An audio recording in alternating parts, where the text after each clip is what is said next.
remind staff and guests and members of the public that the full authority board meeting is not live streamed today, but recorded, and will be archived along with the official written minutes of the meeting. And as such, the comments and opinions expressed may be published, and any comments expressed by individual board members, guests, and the general public are their own and do not represent the opinions or comments of the full authority or the NPCA board of directors. So the video record of this meeting will be on live on YouTube, and is a permanent record of what goes on at the meeting. Normally we're live streamed, but we have an exception today. So with that caution, I would ask members to turn your attention to the agenda. And the first item of business is the declaration of conflict of interest. If any members wish to declare conflict of interest with any item on the agenda as you've seen today? Seeing none, please make that note. And I'll ask for a motion to adopt the agenda. And Sandy, member Annunziata, I think we'd like to make an adjustment. Yeah, thank you, Chair. I'd like to move one agenda items closer to the top. That would be an update on what we got. So I think that's item 17, members. We want to move it to, on the agenda to follow the CAO's report. That'd be appropriate. So item 17 to follow item 5. Yeah. Thank you, Sandy. Seconder, James, a second. I'll call the question on that. All those in favor? Thank you. So we have adopted the agenda with that adjustment. Next item of business, members, is the adoption of the minutes for the draft minutes of June 15th.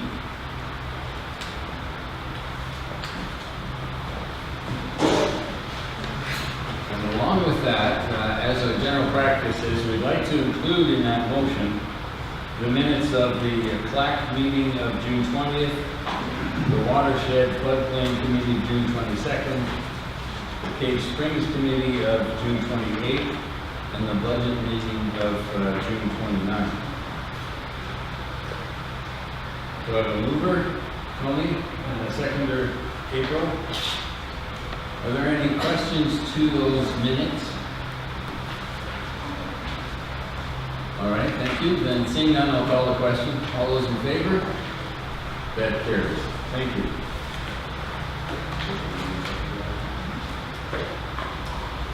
So members, are there any items arising from those minutes that are not already listed on the agenda that you'd like to discuss?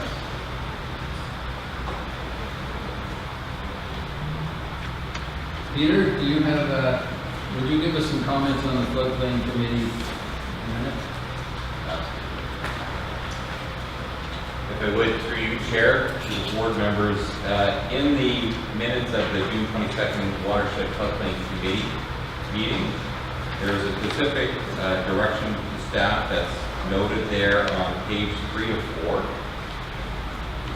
where it says that NPCA staff send a written request to the City of Welland staff to present a management plan on the clearing and flow of the siphon and provide a summary of what has been done in the past in this regard, and that the committee also asked staff to issue a like request to the Seaway Corporation. And I would just like to see that the board basically provide or confirm that direction to staff to be able to fulfill that. Would you like an additional motion? That would be appreciated. Okay. So members, that was a recommendation of the floodplain committee. Would I like a motion to confirm that direction from the committee? So moved. Member Beatty, seconded by Member Quirk. All those in favor? That is carried again. Thank you, Peter. Okay. So, motion for correspondence then.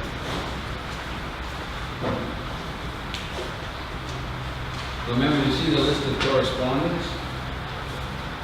We have one from the Ministry of Environment and Climate Change regarding source protection authorities. Conservation Authority project briefing package regarding Enbridge Line 10. Niagara-on-the-Lake resolution regarding the control of invasive species of Phragmites. That's that tall reed, maybe a weed. A tall reed with a big flag that's kind of taken over where the bulrushes used to be. The fourth item is the Niagara region regarding 2017 budget planning. And the fifth one, Town of Lincoln resolution of support regarding the control of invasive species of Phragmites. Members, do I have a mover and a seconder for receiving those correspondence items? Brian and John? Any questions? Regular question? All those in favor? That carries. Thank you. So members, I do have a few remarks, but I'll try to be brief with those. There is further presentation with regard to the Wingfleet peat bog and the CAO, and we have some presentations to address those. I was on site July 6th and July 10th, and I just want to commend staff for their very quick response to that situation. And given the dry conditions of this summer, we may have that require that response again. That's, I think, been the history of that peat bog over the years. It has had summer fire on a regular basis. We did have the opportunity to attend July 6th as well, the opening of the Gord Harry Trail station that did recognize the family, the Gord Harry family, and Gord's contribution to the Gord Harry Trail through that it's managed by the conservation, owned by the conservation firm. I was pleased to see Mayor Jeffs and Mayor Maloney from Port Colborne there with several members of the board. And I think the family did appreciate the recognition we offered there on that site. I did on July 7th and July 11th attend a couple of meetings in Niagara Falls with regard to their secondary plan and the Paradise development, Thundering Waters development. We did have staff in attendance and did their duty. We will be responding at some point in the near future to those, to the Niagara Falls secondary plan. The one item that is not really, that I wanted to make a point of was the attendance at the Conservation Ontario meeting on June 27th. Peter Graham attended with me. And we do deal with it in the agenda. It has to do with the Conservation Ontario, the group of 36 authorities, and their response to the minister regarding the review of the Conservation Act. We do deal with that later in the agenda. There's one other item on that meeting that I wanted to bring to the board's attention and ask staff for perhaps a future report on it. And that is the Bill 100, Supporting Ontario Trails Act. It's significant to our Gord Harry Trail and to the Bruce Trail that runs through several of our Conservation Authority properties. And the Act includes amendments to the liability, trespassing, and protection of property issues. It proclaims an annual Trails Week and allows for the establishment of voluntary best practices, a trails classification system, and the recognition of Ontario's trails of distinction. No money is offered in the Act, but there are suggestions of tax credits to property owners giving trail easements. The Act is passed, but there is an opportunity now to have input into the regulations, and that's critical at this point, because the regulation is really what sets the implementation of the Act in place. So, as Conservation Ontario mentioned, there's a great opportunity in the Act to establish greater clarity around negligence and consider reckless disregard or other terms that more firmly place the onus and responsibility on the user of the trail rather than on the trail manager or the property owners being the Conservation Authority in this case. So I suggest to the NPCA staff that we have a report on the implications of this act as they apply to the Gordiera Trail and the Bruce Trail, and any recommendations that we might suggest for the regulations, and that we consider participation on the Ontario Trails Coordinating Committee. And members, I just want to make the point that the NPCA participation in Conservation Ontario Council was an issue of this council, of this chairman and our CAO, and I can say with confidence our participation has been valuable to this board and this administration. I believe it has been a valuable contribution to Conservation Ontario and the other conservation authorities across the province. We brought a perspective to the council as a CA from outside the GTA Hamilton area. A perspective that had not been heard in some time, and we soon found a common voice with several conservation authorities outside the GTA. So the timing of our re-entering into the Conservation of Ontario's Council was appropriate, especially in view of the review of the Conservation Act. This Conservation Authority has committed staff time to active participation in the review of the Act. I have committed time to the AMO subcommittee, and Carmen has spent time on the Conservation Ontario committee. We have shared and learned and perhaps shaped some of the Conservation Ontario responses to the Act. And those responses reflect much of what this board and this Conservation Authority has said to the province on the review. So the participation of the NPCA in Conservation Ontario has been a worthwhile effort. I guess it gives us a healthy understanding of conservation authorities across the province and a window into the provincial legislation that affects our watershed. So I intend to continue to support our participation along with the 35 other conservation authorities across Ontario to shape the provincial legislation on conservation authorities. And I look forward to your support and continuing to put that effort into Conservation Ontario Council. So with that, members, I'd ask Carmen to step forward with his remarks, and we have an interesting presentation on the many activities, but most particularly the feature activity of the last month, and that is the fighting of the peat log fires in Wayne. Carmen? Thank you, Chair. Welcome, everybody.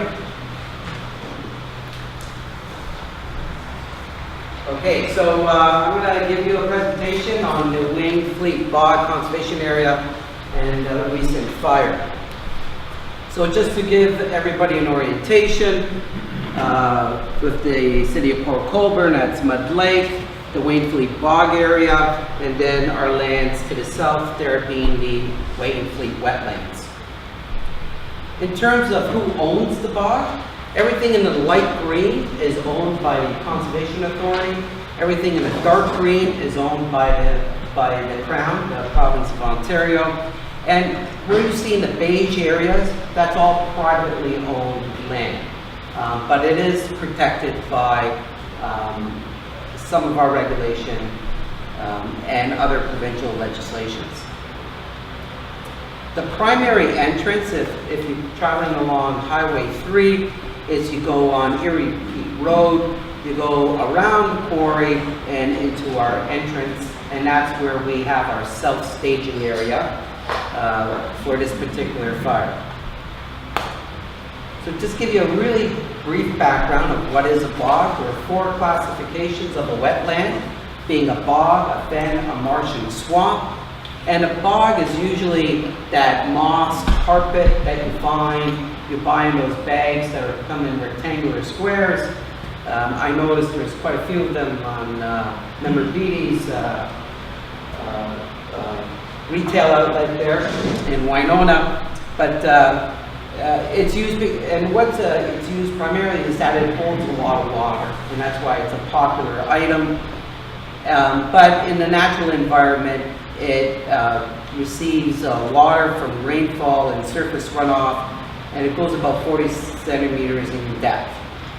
This bog in particular, when you look at the history, was formed at the last ice age between 12,000 and 5,000 years ago.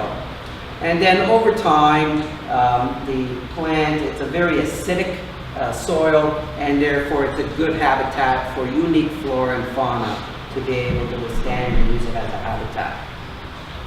There is a statement of conservation interest when it comes to the winged fleet bog. That's put out by the Ministry of Natural Resources and Forestry, and we can find over 283 species of vascular plants, of which 11 are provincial significance. There's been a count of 52 species of birds, and we do have a number of provincial significant species at risk, including sedges, birds, owls, among others, and all our famous Mississauga rattlesnake.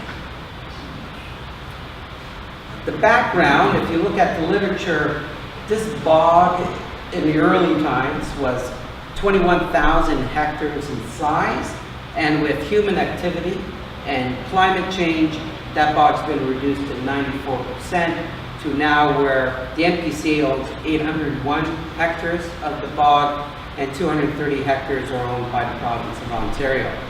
And then, as I referenced, other areas are privately owned. In terms of the history of fire at this site, due to the extreme dry conditions, it's very vulnerable to lightning strikes. And that is one of the primary sources of a bog fire. And there was some literature based on the charcoal presence that fires in this bog has been in existence for the past 350 years. And when I was talking to local community members as I interacted in over the past few weeks, they would say that a bog fire is not unusual in the area. Usually it was late in the summer that would start, and then people would just wait for snowfall to come and put it out or suppress it into the ground for it to reappear the next summer. And so it was just a thing that it was accepted, and that the snow would fall. But what we see is that dry conditions are more advancing earlier in the year, where we're far time frame gap to a snowfall to put it out. And the last fire was in August 2012. It was 13 hectares in size. Initially, the decision was to allow it to burn, but then after a number of complaints from the community, officials got together, asked the province to come in and assist, and the fire was extinguished. Causes of the fire are dry conditions, and primarily with climate change, it's increasing those dry conditions. Human activity, the bog has been drained. The harvest peaked between the 1890 and 1980s. You'll see quite a bit of development in the area with the constructions of roads and railway lines, and there was some drainage in order to keep these areas dry. There's also the Buterman Drain, which there's drainage for agricultural purposes. There's accidental starts of a fire, if there's hunting and a gun shell, a hot gun shell, or cigarettes. If it was deliberately set on fire, but predominantly it's a natural cause being lightning strikes. So luck would have it, and due to the great expertise of our local representation here from the local fire departments, they had a concern, and so the local fire chiefs of Wainfleet, Port Colborne, and Welland, along with the province, MNRF, and ourselves, NPCA staff, we met to talk about the current conditions. There was a concern, and a good concern from our own staff who oversee the park, and from the local fire department representations, that it was dry conditions and that the possibility of a fire could occur. And so we talked about the current conditions, what communications we should be following, notification protocols, what our equipment and resource needs, costs, and what are the firefighting needs. June 29th, based on this meeting, June 29th, staff at the NPCA started doing daily monitoring of the bog. And to coincide in our new communication protocol is whenever the local municipality issues a fire ban, then that would be a trigger point for us that we would then close the bog to the community. And when the fire ban is lifted, then we would lift that closure. So that's a current protocol that we put in place on June 30th. And sure enough, on July 5th, David Barrett received a call from the Welland Fire Department that there may be a fire at the Wayne Fleet Bog. There are 4 classifications of this fire that I'll make reference to. David, following the communication protocols, notified myself, Mark Brickle, who oversees all our parks, and our communications specialist, Michael Reels. We did an on-site meeting with the Wayne Fleet Fire Chief, the Regional Fire Coordinator, who also is the City of Welland's Fire Chief. The Deputy Fire Chief was also there from Welland, and NPCA staff. We assembled and we were doing tours of the perimeter of the bog, trying to locate the fire. Local fire departments were notified, as well as the communication center, if we were getting 911 calls.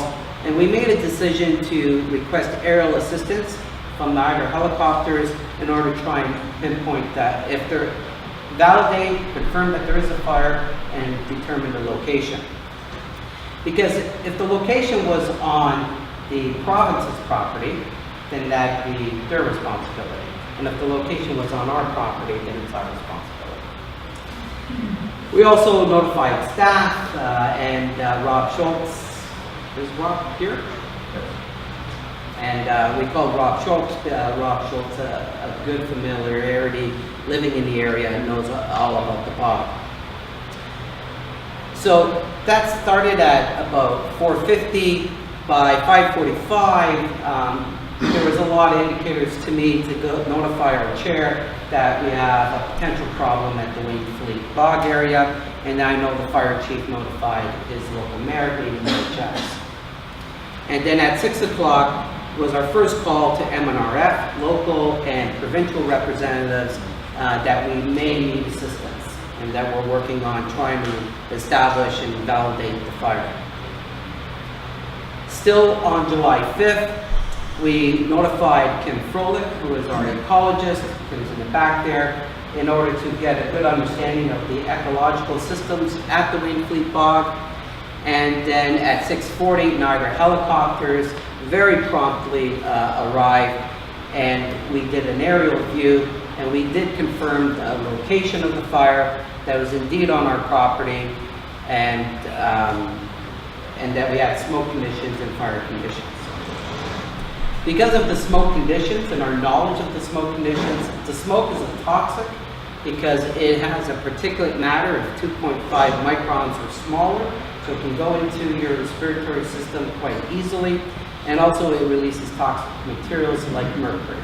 So our concern of local residents being exposed to the smoke was of high concern. We notified Niagara Regional Police Services. We closed the road. We contacted the Ministry of Environment and Climate Change due to the air quality conditions, and then we commenced sending media releases issued to communities, including the board. We did have some comments from Member Quirk about the timing of board notification, and now we've adjusted our protocols that when we notify the chair, we'll put in a protocol, then thereafter that notification, then it goes out to all board members. So right now, the classification of this bog fire is at the uncontrolled level. So that's our first aerial view of the bog fire. And you can see it was about 2 football sizes in size, and with a plume of smoke going towards Welland and Port Colborne.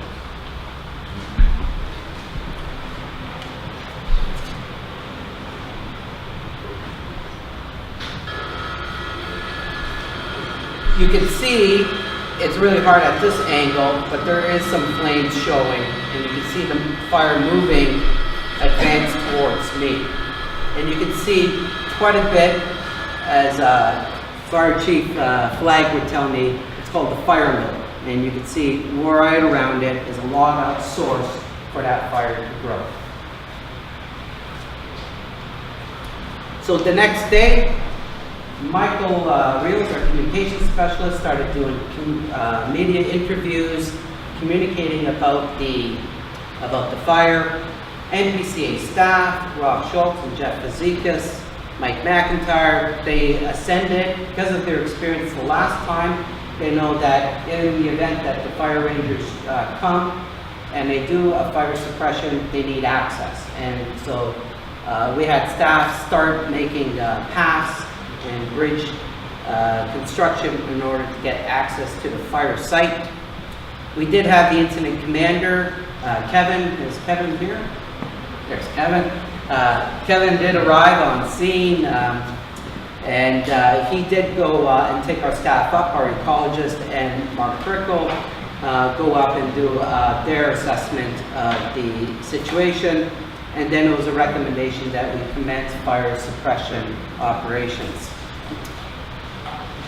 We had the health and safety officer from the province arrive, and then the fire ranger crews from Halliburton also arrived.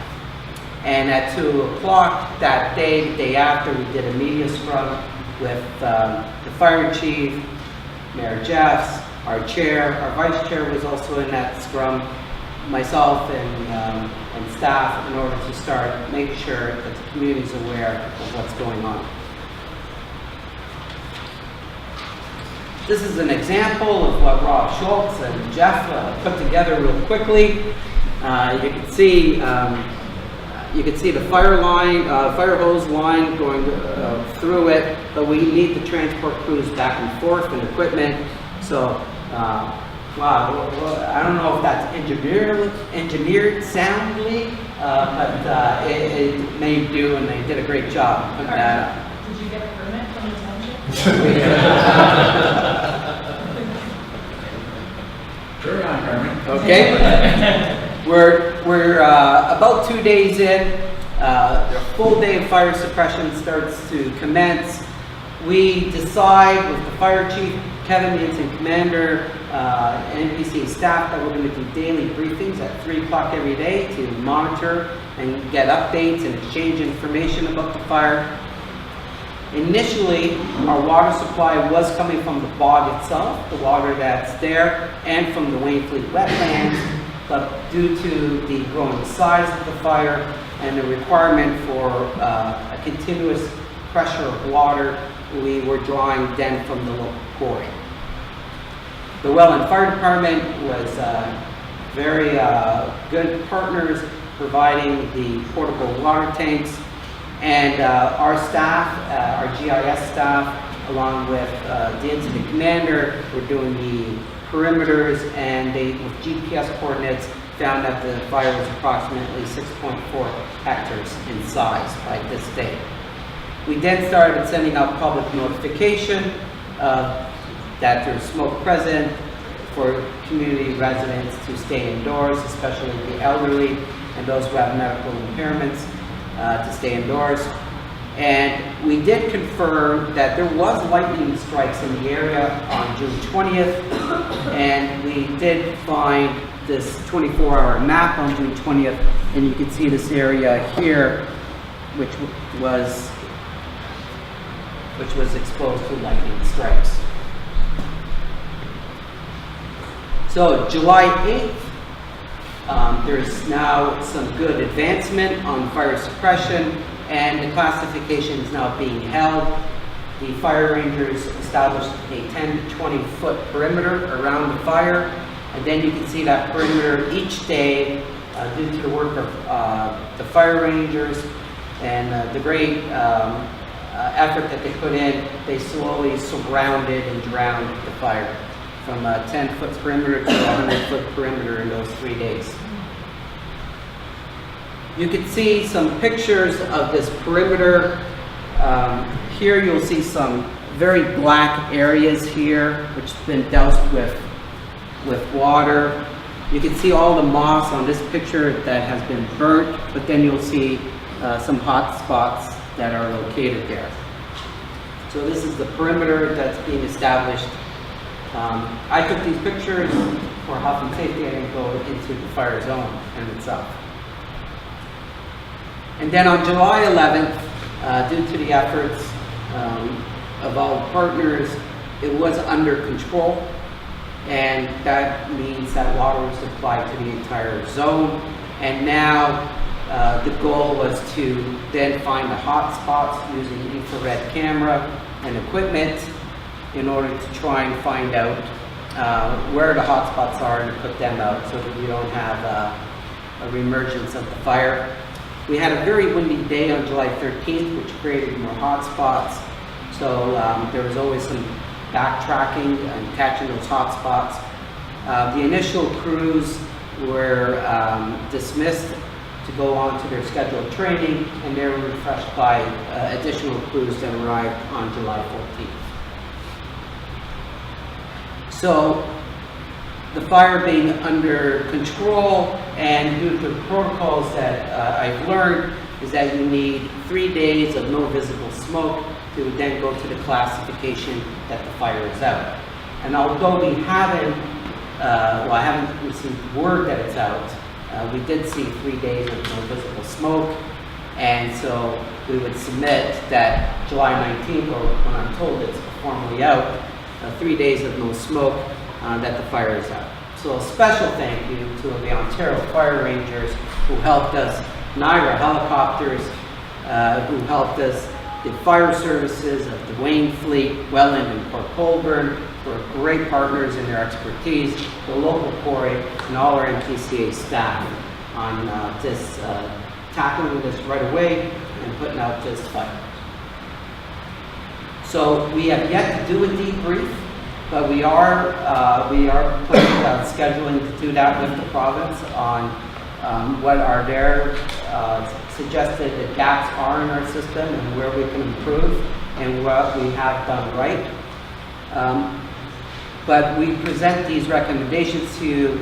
This bog area has been increasingly becoming dry and dry, and what we're going to submit is coming back to this board in September with a restoration plan and trying to combat these dry conditions and what we can do about it. That at the recommendation of our fire partners, that we develop a fire master plan for the area, that we do some procurement of equipment in order to prepare for when, if we have a fire again, prepare for when fire rangers do come. And for 2017 budget deliberations, the establishment of a reserve in order to for all our conservation areas for any type of wildfires that we may have. And that, Chair, is my presentation on updating on the Windfleet Bog. If there's any questions. Thank you, Carmen. Thank you for a very thorough education, from my point of view anyway, on the process and the nature of the bog. I grew up, or I had my grandparents lived in Port Colborne. I was born in Port Colborne. My grandfather-in-law was owned a crushed stone just down the road, so I had heard many stories over the years about the bog fires. And as you mentioned, the general approach was it's a bog fire that it burned. But you made one point earlier in the slide about the nature of the smoke from a bog fire that kind of steers us toward the direction of the let it burn approach just doesn't work anymore. Could you go back to that point there? It was about the quality of the smoke. And I think we went back to the one in 12. The smoke actually made it to the Welland Hospital site, and I was mentioned in there. So just review that again about the toxic smoke. Well, there is a professor at McMaster University that's been doing studies on bog fires. And one of his papers does identify that the plume from a bog fire is toxic in nature due to the particulate matter and some of the toxins that it releases. Most notably is mercury. And thus prevent our local communities and those residents being exposed to such a smoke plume. Right. So we can no longer take that let it burn approach. Any first questions for Carmen? I see Sandy and then Doug. Go ahead. Thanks, Chair. Carm, you mentioned possible causes. So has it moved beyond anecdotal and we actually know what the cause was? You mentioned lightning strikes, you mentioned possibly say that we confirm what exactly it is? So we haven't confirmed, and we'll ask that question at our formal debrief sessions with the experts, being the fire representatives and the fire rangers teams. So we'll ask them what the cause is. I don't know if Chief Flag wants to answer that now or if it's still under his investigation, but we do know there was lightning strikes in the area on June 20th. We do know that lightning strikes can ignite a fire, go underground, be dormant, and then pop up when there's windy conditions. We know that's a phenomenon that exists in this type of bog area. And we encourage the public to come. And so there may be someone walking along, may have thrown a cigarette butt. We do allow some hunting in the area, maybe a gun shell. So there's a number of parameters, but to answer your question directly, we don't know the primary cause of it. I don't know if the fire chief has any further comment to that. We'll wait until after we have our debrief. And just a follow-up question, so understanding then that a combination of dry conditions and possible lightning strikes, it's very difficult then to be proactive to prevent these kinds of situations in the future. And I think we can all pretty much make the assumption that it may be an ongoing problem under dry conditions and lightning strikes or whatever the event causes. So we have to be reactive. So going back to the point of being proactive, what can we do? What resources can we dedicate to this particular situation so we can manage it a whole lot better in the future and understand what the cost is going to be on a go-forward basis as well? Okay.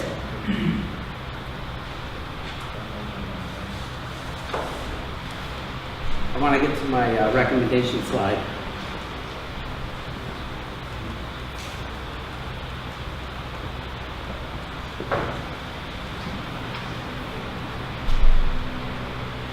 So, from a proactive approach is the first bullet point, that we come back to the board in September with a restoration program. So we would look at akin to develop a plan in order to try and keep the area hydrated, keep it wet as much as we can, prevent further drainage of the area, and that's a proactive. So even though there is a strike of a lightning or an accidental, there's sufficient moisture to minimize that. So that's the proactive approach. And then the rest of the bullet points are the reactive approaches. To follow up on that, how long will that process take to readjust the drainage, to rehydrate that area, understanding that it hasn't been harvested since the 90s or 80s? So what's the time frame to accommodate a program or a process like that? Okay, is Kim here? She left out. I'm going to come back to that question and we'll go to the expert. Okay, we'll hold that, come back to that. Doug? Thank you, Mr. Chair. I think my question was going to be premature because I wanted to know what exactly it meant by the procurement of equipment. Now I understand that was part of your recommendation slide, and going forward, those are some of the materials that you think that we need to purchase in order to be able to combat any future bonfires. So sorry for the particular. So, and thank you for that. And so if I may comment, yeah, that NPC staff are not the firefighters. The fire rangers are the experts on that. But we assemble equipment to prepare for their arrival. Thank you. I think the part of the presentation was the assistance we got from the local fire departments that can provide a lot of help and made it possible for the Halliburton department to respond as well as they did. So, in the recommendation that comes following the presentation, as reported before, we'll have an opportunity to go through some of those recommendations in more detail. We're talking about, I think the recommendation is $112,000 worth of acquisition to meet those kind of requirements. So we'll get to those details in that. See, Brian? It is an observation that the been a series of emails back and forth from residents concerned about fires and short-term fires. We may have partners in the community who can interact picture, because that's where our heading to have multiple things to use. All right, thank you for that. Thank you, Carmen. Mickey? Is there any part of the bog come under provincial parks?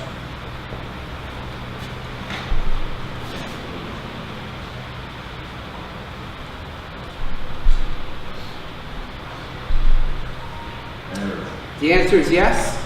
Everywhere in the dark green areas is Crown property owned by the province of Ontario. So that's Crown property, that's not quite a provincial park. It's a different classification than, say, Short Hills, which is a provincial park. Carmen, is that right? This is That's right. owned and inactive, and the Crown owns it, but does nothing with the fair? Yes. Okay. Because my memory serves me that Vince Carrier, when he was minister, natural resources, he did something in that area. Okay, so we can follow up as part of the follow-up plan, is to see what the minister, what the province has I done. don't know if it was, he stopped in mine. Going completely into the harvest of the mine. Yeah. Okay, we'll look into that. Okay, will do. Thank you for that, Mickey. And if I may, Chair, Kim Froelich is here. Kim, the question from the Vice Chair was, with a restoration program, a proactive approach, how long would it take to bring the bog to a condition from a proactive approach? Well, we already have a restoration program in place, which is currently ongoing. To add something in addition to that, is that a question? Yeah. And how long would it take? Well, it depends on what your ultimate goal is. If it's the ultimate goal to get something as close to a natural bog ecosystem as possible, then it should be beyond the life. But we are Sandy? progressively moving closer to that goal. Like in the past, it was much drier. The water levels now are more constant. Our goal is to get the water level close to our average surface. It is closer, it's more constant, but it's not to that goal yet. I think that classification is now narrowing it. So we went from bringing water to the surface. So with a renewed effort, how long do we get to that condition of water, bringing water to the surface? Well, I guess the first point was to come forward with a plan to I guess, recharge the bog. You understand that there's a plan in place right now that diverts forward? Oh, presently at the site, perhaps the site will be blocking the now to so the water level in those areas, you can see along the grades that we've actually blocked, the water levels have saturated the soil in the area from 1 meter to 5 meters to 10 meters over here. We've implemented in 2000 to 16 years. And if we're still not at the ultimate goals, there's still not wetter areas in there, and over time it will gradually increase to the All right. So to put a time frame on it, I can't actually say, but so 16 years is done a small portion, so you're probably looking at more than 50 years. Well, but in understanding though that we just had a bog fire, is there any way to accelerate the process as far as a mitigation measure to get it wetter a whole lot quicker? I would say our restoration program is very good. Certainly there are things that we So, if I may, Closing comment? Yeah. I think the comment was, with additional funding, we can do more. But there's also difficulties in the condition of the weather as well. The site is very wet, so you can't really get in there. so our goal is to come back to the board in September, because there's some literature that talks about putting berms around the bog, putting a bog and sections, some perimeter sections. The other thing I read about was maybe possibly addressing the deer and drain that's draining from the bog. So, so there's a number of initiatives that you can see we haven't really fully developed. We'll come back to the board for the full plan. And the only reason I bring it forward, because there's a cost to what just occurred. Ultimately, that cost not only is going to be borne by the NPCA, but it's also being borne by the larger municipalities. So I think it's important that we be proactive as much as we can to avoid those future costs. That's the only reason I bring it forward. Thank you. Members, any further questions to Carmen's presentation? So if it's the pleasure of the board, right now I'd like to do some presentations of all the people who are involved. I may be able to do that. If I can have the chair and vice chair to come up to the front.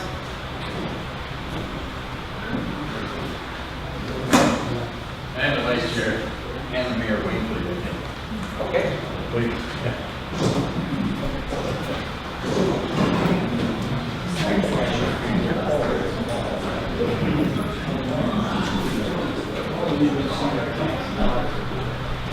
If I can recognize the fire chief, Harry Flagg, if you could come up. Representatives from the Welland and Port Colborne Fire Department, please come up.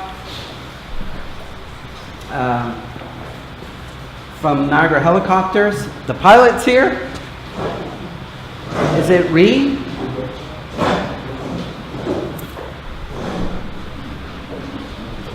Is it Reed? Renee. Pleasure.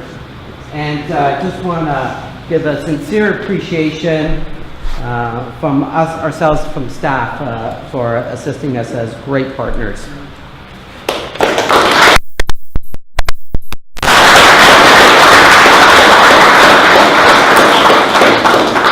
As a token of our appreciation, what we have provided you, the chair has, if you could distribute, is a Comfort Maple pen, which comes from the Comfort Maple, one of the oldest maple tree in Ontario. In Canada, I think. In Canada. These are the fancy Comfort Maple pens that we've harvested from some of the clippings from the Comfort Maple.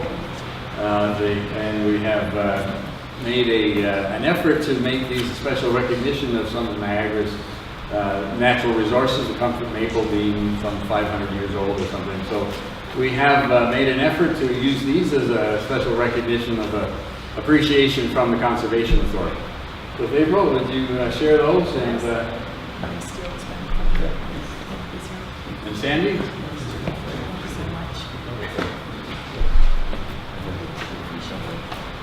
This is just, gentlemen, so that you come back in the middle of the summer when the next fire happens. We expect, unless we get some serious rain from somebody, the bog is continuing to get drier and drier. And we're concerned that this may reoccur again this summer. It has, over the history of the bog, happened on a fairly regular basis. So we thank you for your contribution and the amazing coordination that has happened between the fire departments, the Conservation Authority staff, and I especially want to take a moment, Carmen, to thank the Kevin and the Halliburton Fire Response Team. Do we have somebody further? Okay, we're going to bring you fellow people, ladies and gentlemen, in a minute. So thank you, and we'll move on to the next piece here. Please. Did you... Tight end. Go tight end. Tight end.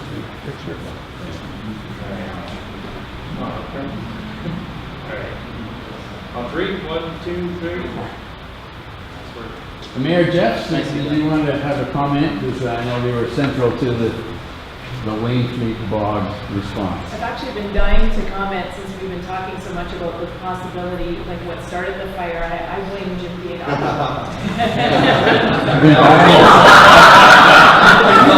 couldn't say that. There's no media here, so I can visit. But anyway, I digress. No, I just want to thank everybody. When we dealt with this in 2012, it was kind of already away from us, I think, at that point, and it was primarily Chief Flagg and myself and some staff from the NPCA who were dealing with it. And this time, there was, I know, Vice Chair Nizia talked about a proactive approach, and I think we need to work on that. But, you know, coming 4 years later, there was a definite proactive approach to a certain extent because we, in my opinion, were way ahead of it. And the NPCA did a fantastic job with the communications. I said at one point I was a little bit miffed because I didn't get any quotes in the paper over it, so I'm kidding. But really appreciate the collaboration, and again, we had that in 2012, but even better, improved upon this time, and really, I know we're gonna thank the fire rangers, but really appreciate them coming in and all that they do. So I thank you all for working really hard and well together, and really appreciate it. Thank you, April. Thank you, gentlemen.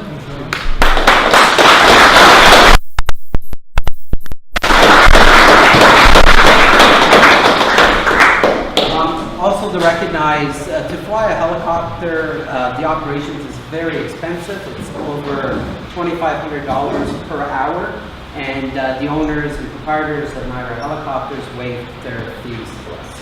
So thank you to Niagara Helicopters.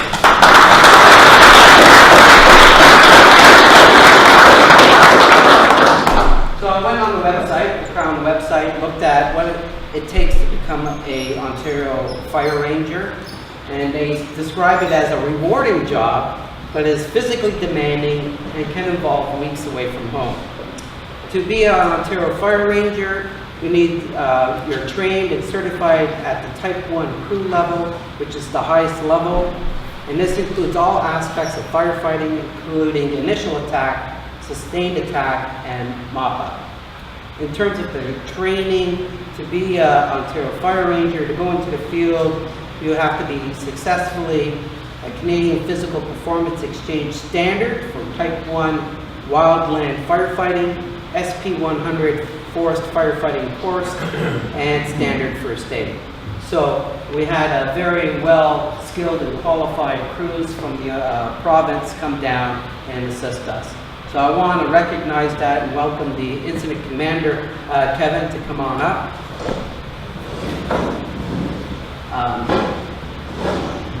It was a pleasure working with Kevin. He was very open with the information, all the facts, and taught me about wildland and forest firefighters. So a round of applause for our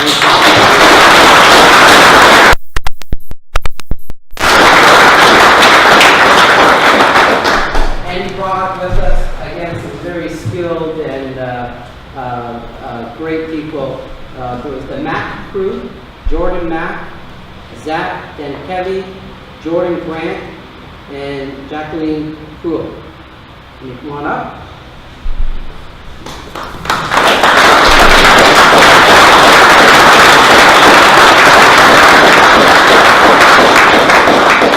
Then there was the Morale crew, Steve Morale, Aaron Black, Jake Duggan, and Brandon Cassidy. Please come on up.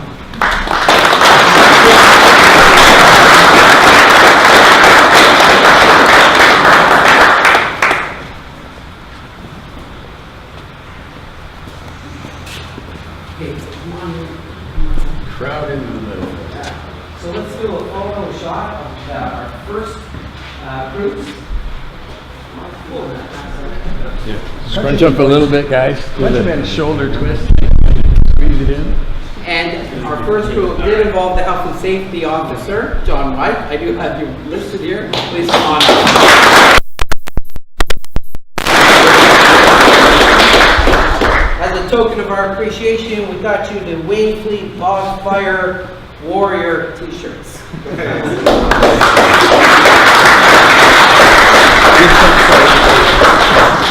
Welcome. Thank you. Steve, you can add that to your collection. April, so the next time that this crew is looking for something to do in the summer, Yeah. we welcome you back to Wayne Fleet. Thank you very much. Wayne Fleet Warriors now.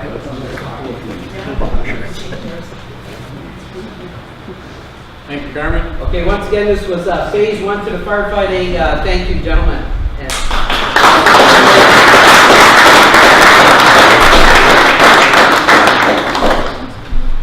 And Kevin, John, can you remain? And thanks for the first crews that came. And then I'll follow up. Thank you, Steve.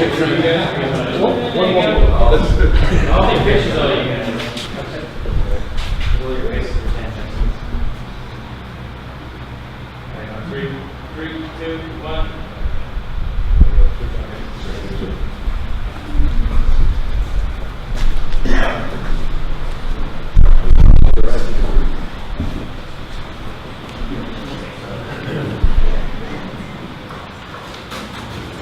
And then the second cruise that arrived was the Horst cruise, Evan Horst, Steve Paddock, Kevin Campbell, Chris Giotti.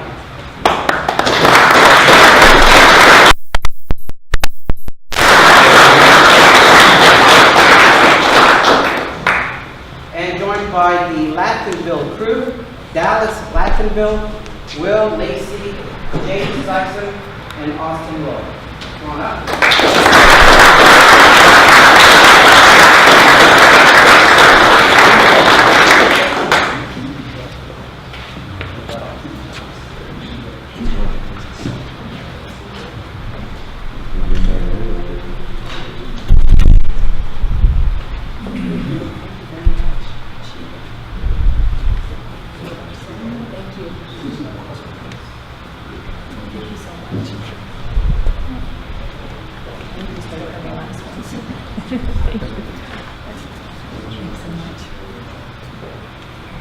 Thank you. There we are. Thank you very much.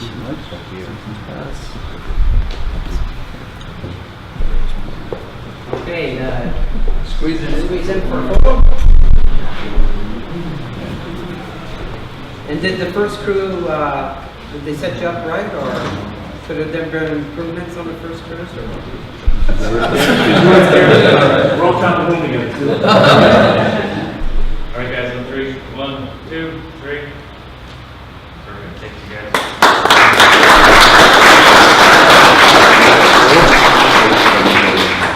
Hey, gentlemen. Great job.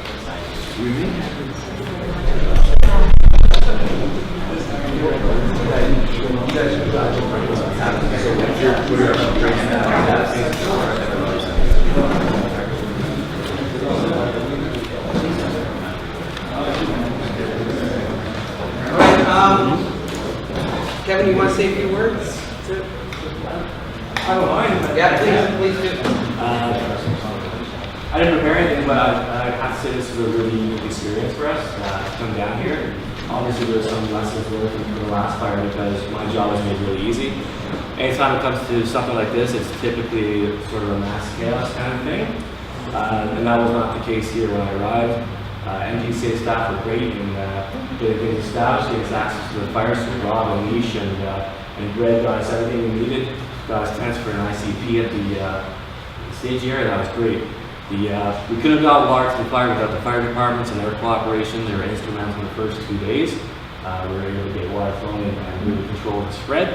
And our tactics plan, we could have done that with Mark and Kim as the ecologists there. We were able to run our plans through them, and they were okay with it, and we were able to do our job. So that was all great. And I guess anytime I work, I'm always proud of my crews, and they did a great job. So they always make it look good. So thank you, guys.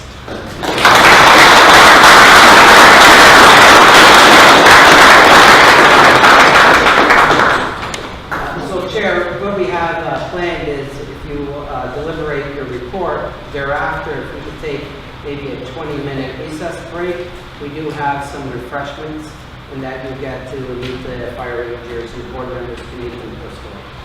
Okay, well, Carmen, if you take members, I'd like you to consider then report number 84, and I'd like to bring that forward. There's quite a list of recommendations there, and included in there is a significant expense. And I would ask you to maybe ask Carmen, or okay, we'll ask Mark. And I just want to make a comment that Mark was very instrumental and helpful in the process. He was there every day. He got the best tan of his life, standing out there in the sun through the whole thing. So there's quite a list of recommendations, and I think we're talking about 112,000 total.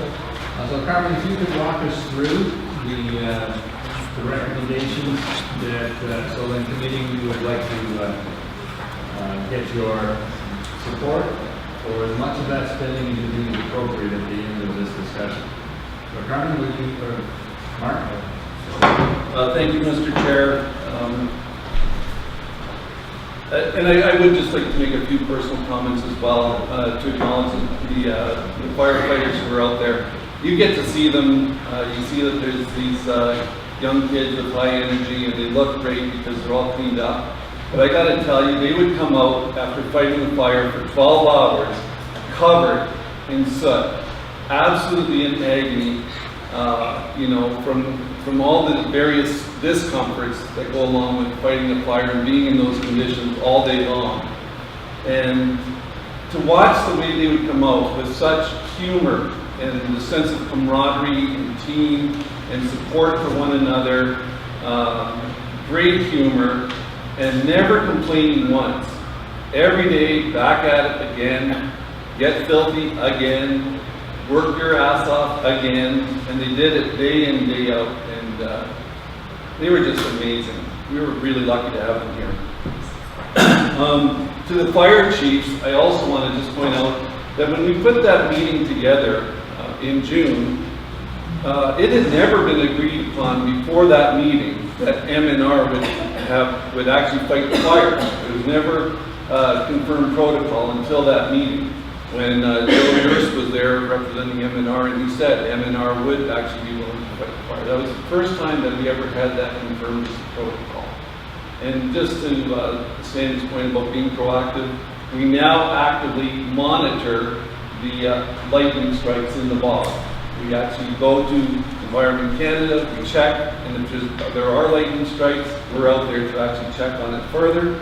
We're also working with MNR just to identify the core parameters that we need to be monitoring to determine the level of risk. So this report comes out of that and the meeting with the fire chiefs and with MNR. Some of the things that we think that were really helpful. We were very fortunate that this time the Welland Fire Department was able to provide us with portable water tanks. That made it possible for us to pump 6,000 gallons of water to the property where we could then pump it out way out into the bog. And for those of you who don't know the bog, it is so difficult to access, and that's why our team efforts were so great and that they were able to establish that access early. So in bringing this report forward, I think it speaks for itself. What we're looking for are 3 to 4 portable water tanks of various sizes.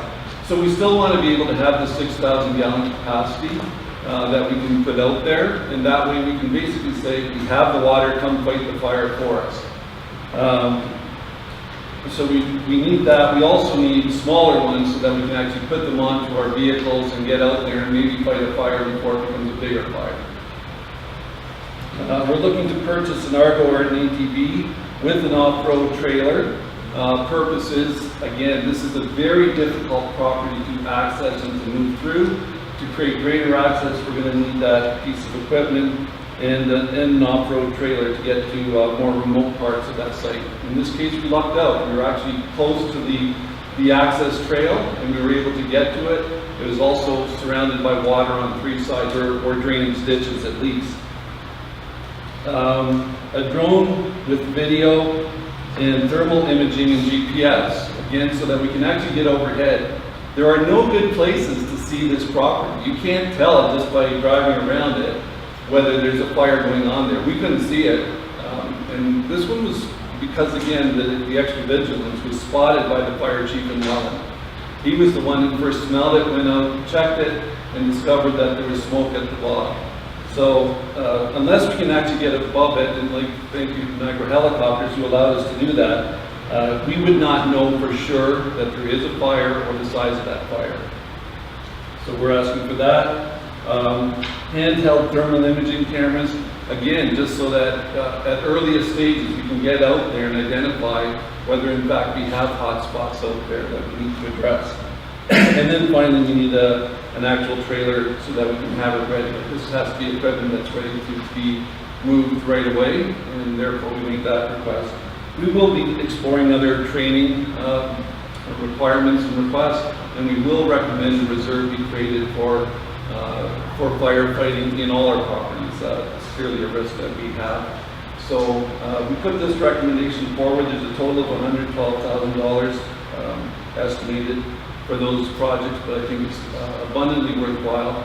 We will also be exploring other ways to see if we can secure thousands of meters of fire hose as well. We're hoping to do that through, perhaps even through donations of fire hose, because we don't need it for the actual fighting of the fires. We need it to simply be able to pump water from, say, the quarry to a property like this.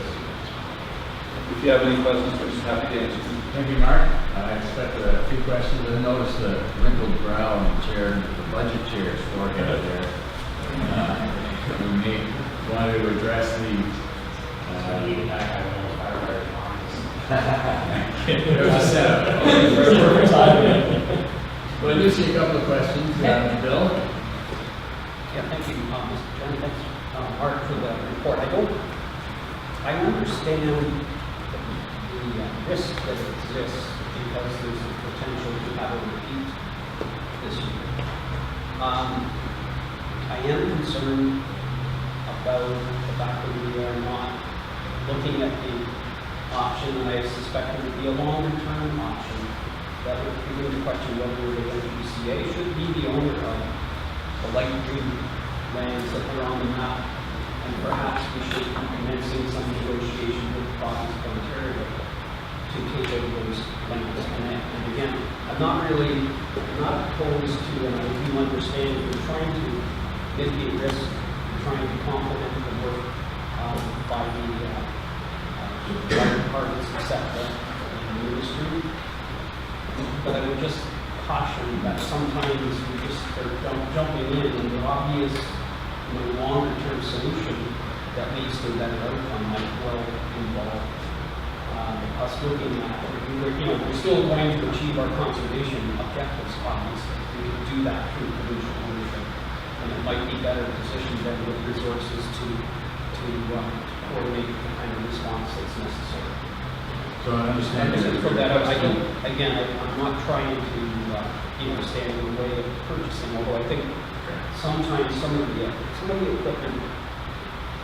equipment needs maintenance, equipment needs operational training, and the costs sometimes aren't just in the capital costs. And sometimes it's a fire department that would be better positioned, let's say, to have ongoing training programs. It may well be that that piece of equipment should reside in the fire department, and they should be trained to, it's the type of response, for example. The fire department knows that over the years they're going to have to respond to this type of fire. So, those are my comments. Okay, appreciate your comments. The first part was the suggestion that should the NPCA retain ownership or talk to the province about giving some of the bog property back to the province? Okay. We'll note that suggestion. Carmen did want to respond to some of your comments, and if I'll give Carmen the floor for a minute. Well, just, if I may, Chair, just information to the board. We did take the business model of divesting all properties that we didn't own, but we were managing. So we did divest those properties and give it back to the owners, like, Niagara Heritage Trust and the NCC on certain types of properties. So with that in mind, I would suggest when it came to, I asked the question of staff, and the history is a bit blurry, but how did we acquire this in the first place? And we actually purchased this lot. We paid for it. There was local fundraising, and there was funds raised in order that the conservation board can buy it in the Natural Service in Canada. And so I just put that for your information. But we did talk about, to Providence already, talk about, who is the best agency to own this property. Okay, thank you. So a little bit of that history may be in the report that will come in the plan that we talked about. Okay, if we can respond to that there. Thank you, Bill. Does that satisfy your question? Any comments or no? For the time being, Okay. good response. Tony? Through your chair, Mark, this equipment is such that we use it on any of our properties and we transportable, we're not going to leave the state and we can buy the feed. No, it would be housed, Mr. Chair, it would be housed through the central workshop. Right? Okay, so then my other question is, do we have vehicles that can haul the tanks at the full water, so we'll have a corporate vehicles, trucks. I'm picturing these tanks like a tanker truck like we have with the fire department's big tank, or are you looking at trucks? So what happens with these portable tanks is that they're actually like large above ground swimming pools essentially. Obviously much more solid, but they're inflatable, they're portable, can be moved easily from site to site. It's not dependent on being at any one location, even at the bog. If you have to, each fire location will dictate where that needs to be. So yeah. So from the last question through you, Chair, I noticed there's no allowance for pumps, water pumps. Are you going to use, potentially be using the fire department's pump? You mentioned being on site ready, we have the water ready for you. We like to go with the fire department's pump full, and then the rangers will come. Yeah, what we did was take a look at what were the gaps or the potential gaps. In this case, we were very fortunate. The Welland Porta tanks were available. As a matter of fact, they were the first time that those tanks had ever been used. So we are very fortunate that we were able to use those. Pumps, probably from an operational perspective, yeah, we'd like to add pumps in there.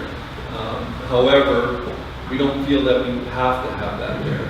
Just the same as the hose, we'd like to have more hose, but we don't feel we have to have it. What we do need to do is be able to have a place where we can have water, so that there's no question about what the water supply is, that we know we can get water to the property and allow them to fight the fire.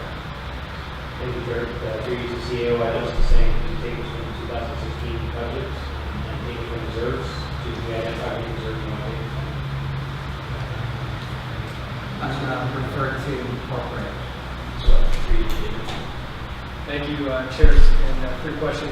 The suggestion would be the Niagara Capital Reserve. Currently, there's $400,000 balance there. That's not the reserve for the differential, that's the right? Correct, it's the Niagara Capital. My only concern with that is it's going to be used in any one of our sites, so I don't know if it should be an Irish specific. We consider the bog in Niagara, so we didn't want to drop from the Hamilton Capital Reserve. At least it would be used in any one of our properties, so that it's a conservation-wide race. I don't see that as a contract. I think that, yeah, so I have an order here, and your notice, your comment is noted. Doug, and then Brian, and then James. Thank you. Mayor Diodati, we're going to add it to the list. Mr. Chair, can we go back to the procurement slide again, which is the last slide? Is that possible, Michael? What I wanted to say is that a lot of the things on, a lot of my questions have already been asked already, but what I wanted to say is that a lot of the items that are on this list are items that are on local municipal fire departments. It's in their equipment. And so for the portable water tanks, I know in West Lincoln we have those pools already on board. And then the thermal imaging camera, we have that too as well. There is the opportunity here, I believe we have a lot of partnerships created too as well. I know that local utility companies have sometimes lines going through their property or going through our municipalities. They every single year have promotions that go on that local fire departments and local conservation authorities can tap into in order to help purchase these items. So I would ask that we look into that too as well. I'm sure that we already are, right, Chief Flegg?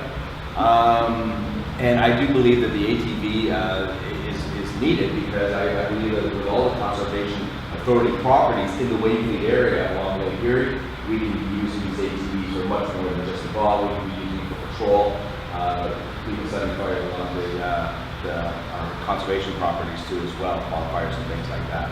So I think that there's a lot of use for a lot of the procurement equipment, and it's good to see that we can use it Niagara one. So thank you, Mr. Chair, and I'm in favor of this. Good, thank you. I have Brian, James, and Tim. Thank you, Mr. Chair. I'm in support of this direction, but it concerns me that I think there's a higher level of expertise that we should be consulting before we make such purchases. I can see the value of the drone significantly in Niagara Region Base Airport or the local compete. It's a situation where the handheld thermal imaging camera, likewise. These various fire departments throughout our watershed should have some interest in some of these problems. So I see it as a more global issue. As I mentioned earlier, there's been significant concern about the number of illegal fires being set in Short Park. I'm looking at the fire bans that are underway in this community and read what other people with climate change like me want to see this as something critical to happen again. So while I support this motion proceeding, I think we should be seeking partners and expertise on what we buy before we make those purchases.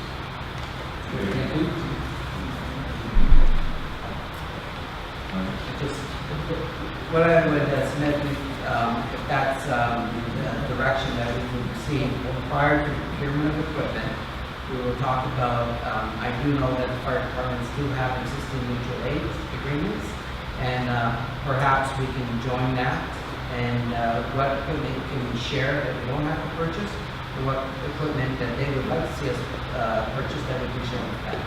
So before the procurement of any equipment, to have a discussion with the local fire departments on mutual aid. And the police department. And the police department. Okay, Mark?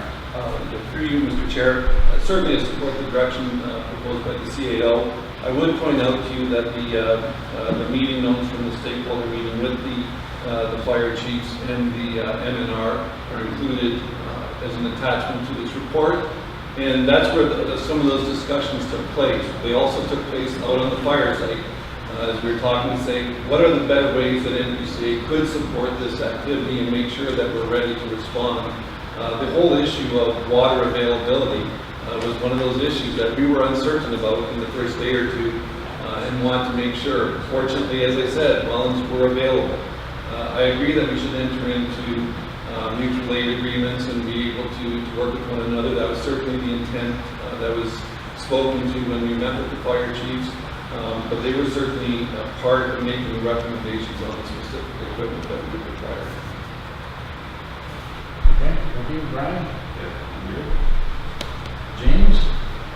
And then Jim. Through you, Chairman Mark, I had a chance to go out to the fog and over a number of days and see exactly, and I totally agree that there are some items on that list that are going to need to have. Having water available is pretty important. What I would like to see is that we review all our equipment that we have. It became pretty apparent that a lot of the RTVs, photos were past their life. And we sit down and look at all the equipment, and maybe we do a shift in certain amounts of pieces of equipment that we're buying to be more versatile. That's what I think is important. And also, I know from Hamilton's perspective, we do have a number of people who are firefighters that are trained with the S100 brush fighting, and I'd like to see some staff be trained in that area. And I'd like to see if we give some support to our local fire department, have some of their individuals trained to fight these. Because when I was out there, I said to a couple of firefighters, why aren't you guys out there fighting the fire? Well, we're not trained. And I was like, wow, that's unfortunate. So I think we also need to look at how we can support them to get good to get the training. So, Mark? Through you, Mr. Chair, thank you for saying that. The S100 training is something we will be pursuing. We know that we'll need at least our central workshop crew to have it and a couple others. We would look to do some joint training with the local fire departments in that respect.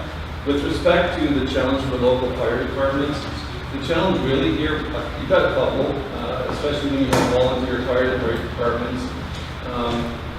But the challenge is campaign fires. In other words, you're fighting a wildfire, you're not just there for a day or two, you are there for a week or 2 weeks or 3 weeks, depending on how quickly you get on top of that.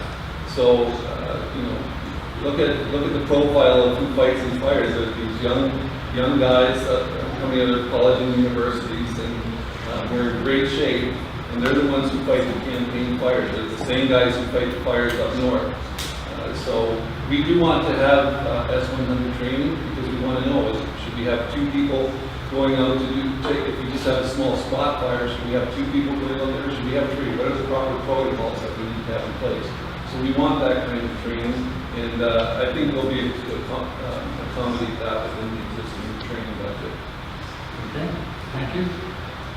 Members, I do need a mover and a seconder, and we have noted the suggestions that have been made for the mutual aid discussion with the fire departments and the training.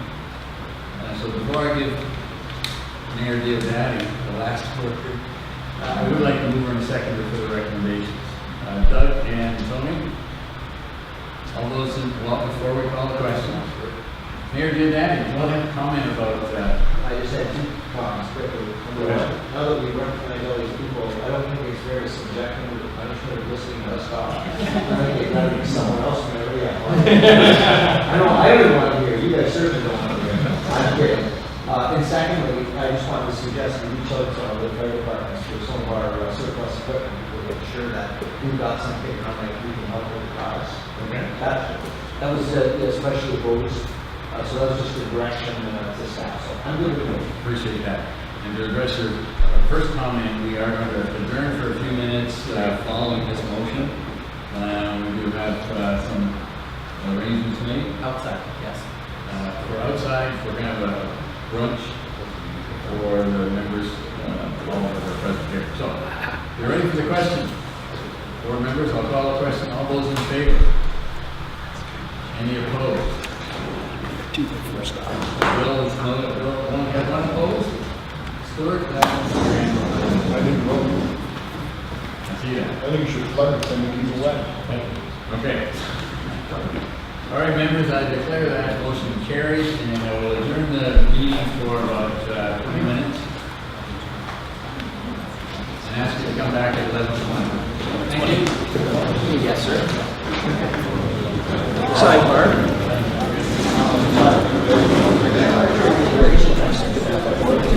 Thanks, Phil.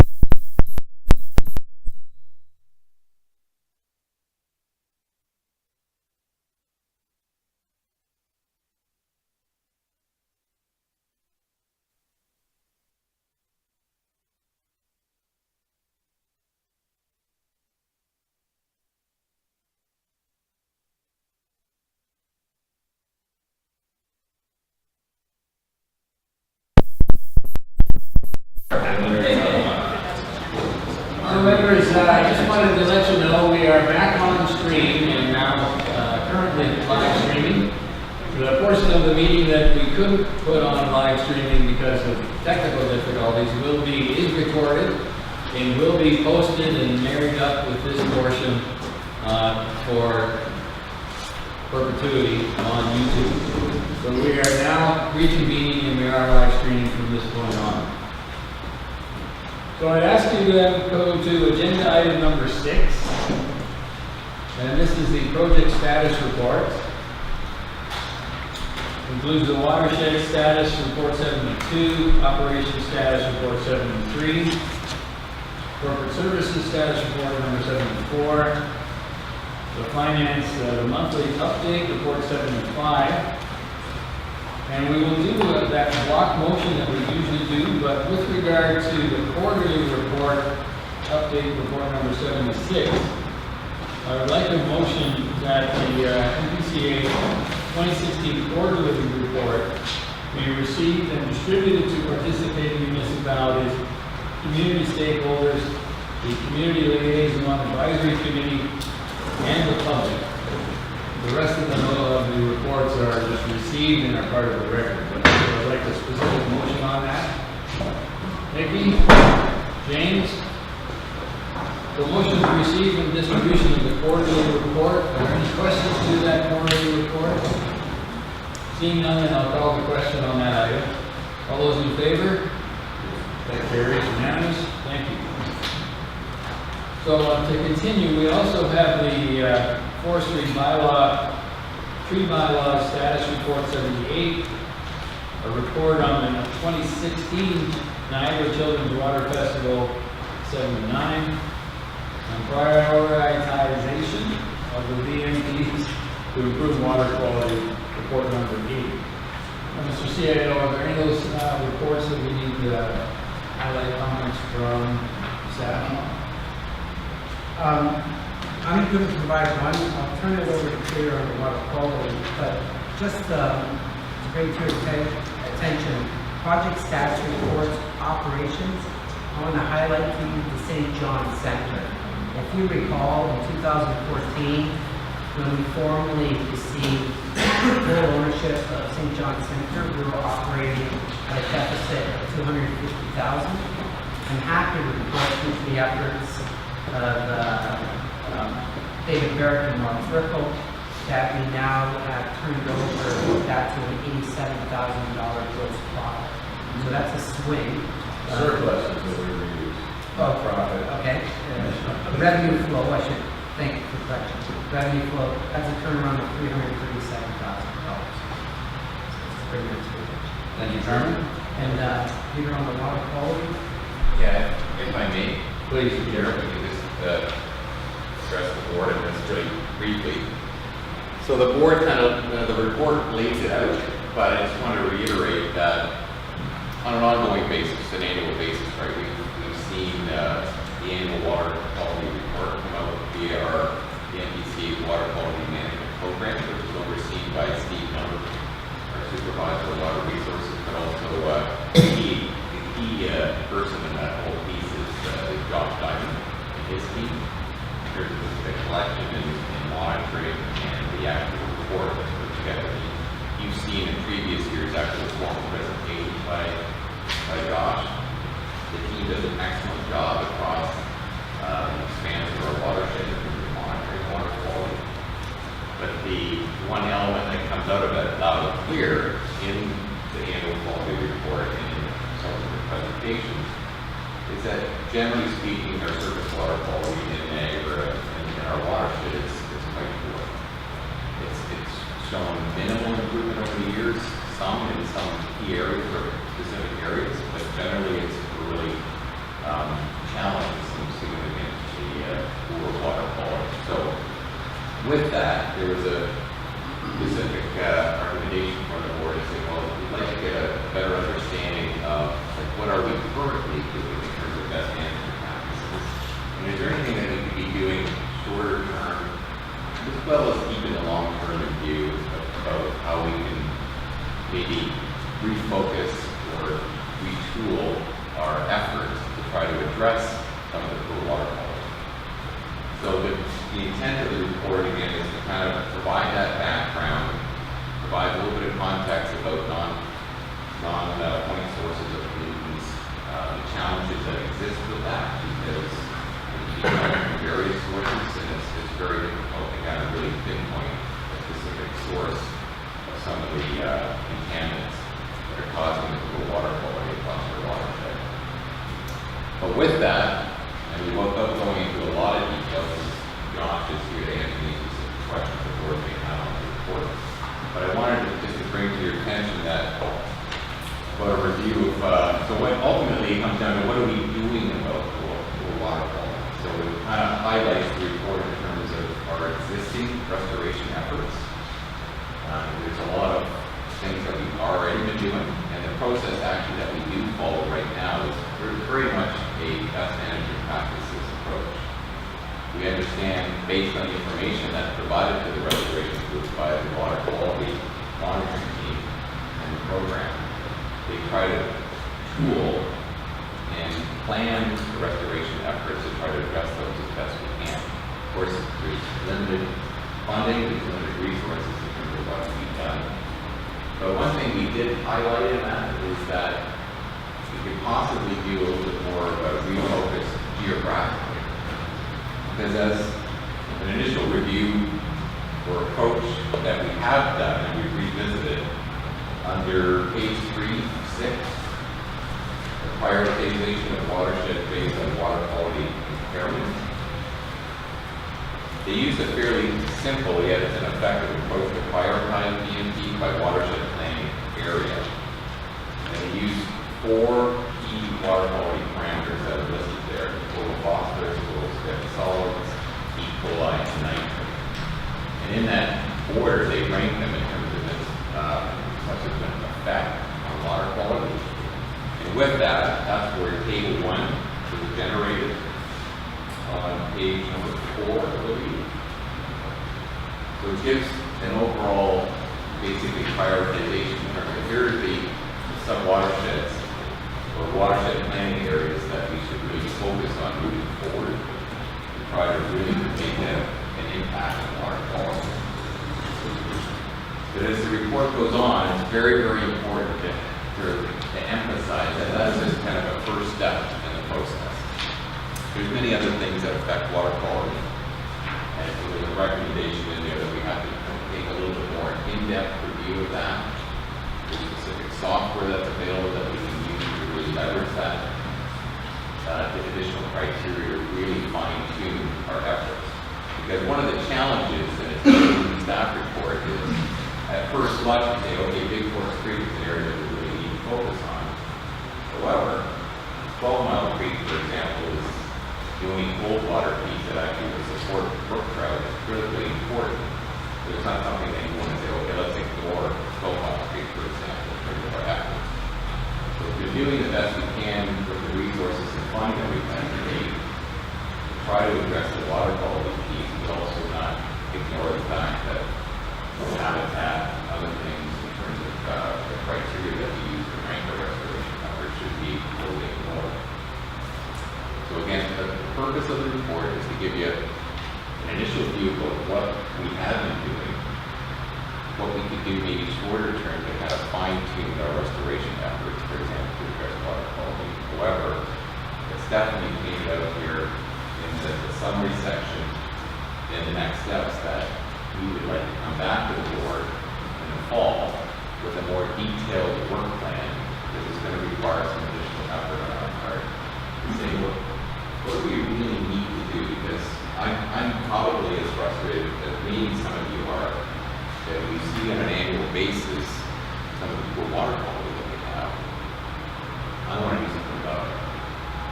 Have been doing something about it, but man, we got to try to swing that annual close to the center and really get a little bit more momentum in terms of really making a difference with water quality in our watershed. So stay tuned. We're going to be coming back in the fall with a more detailed kind of plan and say here's how we can really be addressing this in the next 5 to 10 years. That's the type of horizon we're going to have to really start at. So with that, I'd be happy to address any questions, but certainly I'd probably most likely direct them to the experts in the room. Thank you, Peter. Members, we have questions? Stuart and Doug? Going to the table on page 4, on the bottom of that table, can I accept the premise that water quality guideline objective, if we were to meet 30, 25, 100, 2300 ratings or better, the quality of our water would be significantly good? Could we get off the poor and get to a good if we could achieve those levels? Is it that simple? Thank you, Stuart.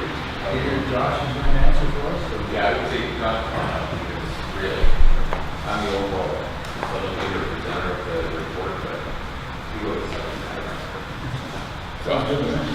Through you, Mr. Chair. Yes, those would be the Canadian and provincial guidelines for water quality for each of those parameters. If the water quality was actually under those, we would have very good water quality, yes. So that's what we're shooting for. When you say objective, that's the objective. Yeah, so in the province they call it provincial water quality objective. Okay, is it realistic that we can achieve that? Well, some parameters, yes, some parameters, no. In the short term. Long term, maybe. So, finding the balance between, getting it down as low as you can is a reasonable. To get down to some of those numbers, you're going to have to clear all the people off the face of Niagara Peninsula, reforest everything, and send us all to another planet. So that's not realistic. So we have to figure out what are achievable goals and levels that we can get. So certainly lowering them down. What we have, if you look at Big Forks Creek for total phosphorus, for example, 330. That's very, very high. We can do better than that in overall if we put some work into that watershed. and knock it down. If we can get it into the hundreds, like we did a whole study from 2008 to 2010 looking at nutrients in the Welland River, which included Big Forest Creek. And we found that there was a watershed in the Welland River called Coil Creek, slightly forested, and it actually had around 80 to 90 TP. So if we can get the total phosphorus levels in and around that area, that would be good. And some of just the natural environment, we're in clay soils, there's going to be naturally higher phosphorus in our watersheds for that type of And on the planning area, yeah. you have the upper Welland with the central Welland. What the rest of them? And we have the lower Welland as well. The lower Welland? We broke it up by the watershed planning areas because the watershed planning areas are kind of geographic areas that we've used for a number of previous assessments of our watershed, not just water quality, but for source water, for just our planning department, we use watershed plans. So there's a whole reason we use watershed planning areas, and each of those Welland River components, the lower, the upper, and central, they're almost like different personalities. The lower Welland River is affected by the Niagara River. We redirect the Niagara River down the Welland River. So it's almost like you have Niagara River water in the lower Welland River. Yeah. But the central Welland River, you know, kind of gets to feel the backflow and gets kind of bottlenecked in the central. So you kind of have it's a different character there. And then the upper is your kind of your spring-fed, you know, it makes sense to break them up in that sense and prioritize them based on their personalities. Which one of the pollutants is the most difficult? You said there's no chance on one or two. Which one is the most difficult to bring under control? I would say generally amongst, like, this is only 4 parameters that we're looking at. Yeah, I understand. Yeah. So I would say the total phosphorus is going to be a difficult parameter to bring down to that 30. You're probably never going to be able to bring it down to 30, but you can certainly bring it down from 330. 12 miles, you got it down to 50. Right, and that's a highly, you know, it's a very forested watershed. It's full of water, spring fed. So that's a special case. It's a very special watershed. And we put a lot of work into it. Yes, we have to work into it too. Yeah. So with the intent then, Josh, is that we probably set specific targets or goals for each watershed plan, right? We could do that, yes. That would be certainly an option. I know in kind of our in our minds we have some numbers. We look at for total phosphorus, for example, about 120 micrograms per liter is what we look for as kind of an ideal goal for a watershed. And the kind of agricultural areas of Niagara in our watershed. If you look at the Grand River, they kind of use around like that same value of 120 total phosphorus as a realistic, achievable goal. Well, if we can make it better. Yeah, and that would be a big. It's good for a lot of people. Yeah. Thank you. You have a meeting that satisfies your concerns? Yeah, it's gone from this down to this. Yeah. Well, I think the whole subject is prioritized, and that's what Josh was kind of making the point, what is achievable and what we should focus on. Josh, I have a couple other questions, Doug, and then Sandy. I don't have a lot of questions for you, Josh, because actually I remember being asked a lot of my questions that I was going to ask you, but I just want to make an overarching statement and just kind of comment on the fact that the Niagara region wants to grow to a population of 600,000 people, and the GTHA is not about to slow down anytime soon. So I think it's incumbent upon us to get a handle on this now, because by 2041 we will be a larger region, a larger GTHA. So I think, like I said, I think we need to start now, get a handle on this, and try to tip the scale now as opposed to later, because it may be a little bit more difficult to do later on. That's all I wanted to say. Stu asked a one-on-one. Thank you. Mayor Joyner. Sandy. Thank you.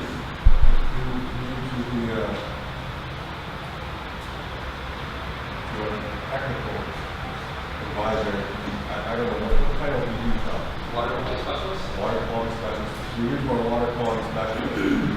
Understanding that the best management practice priority level has been established. When you establish that priority level, is any consideration taken into other impact, say for example, economic impact. Because I am looking at Fort Erie. Fort Erie drives a certain percentage of its economics from beachgoers, our proximity to the water, and understanding that nutrient levels causing coniferous algae, and that seriously degrades that shoreline and impacts the opportunity for sun seekers and sunbathers and people to enjoy that water. That has an overall economic impact to communities that utilize that Erie shoreline. Does that go into the prioritizing of where we're at in developing strategies to combat some of those pollutants?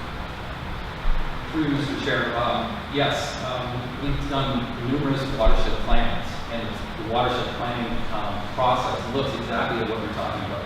You know, what is the impact on beaches if we have high nutrients entering the near shore and adding nutrients and allowing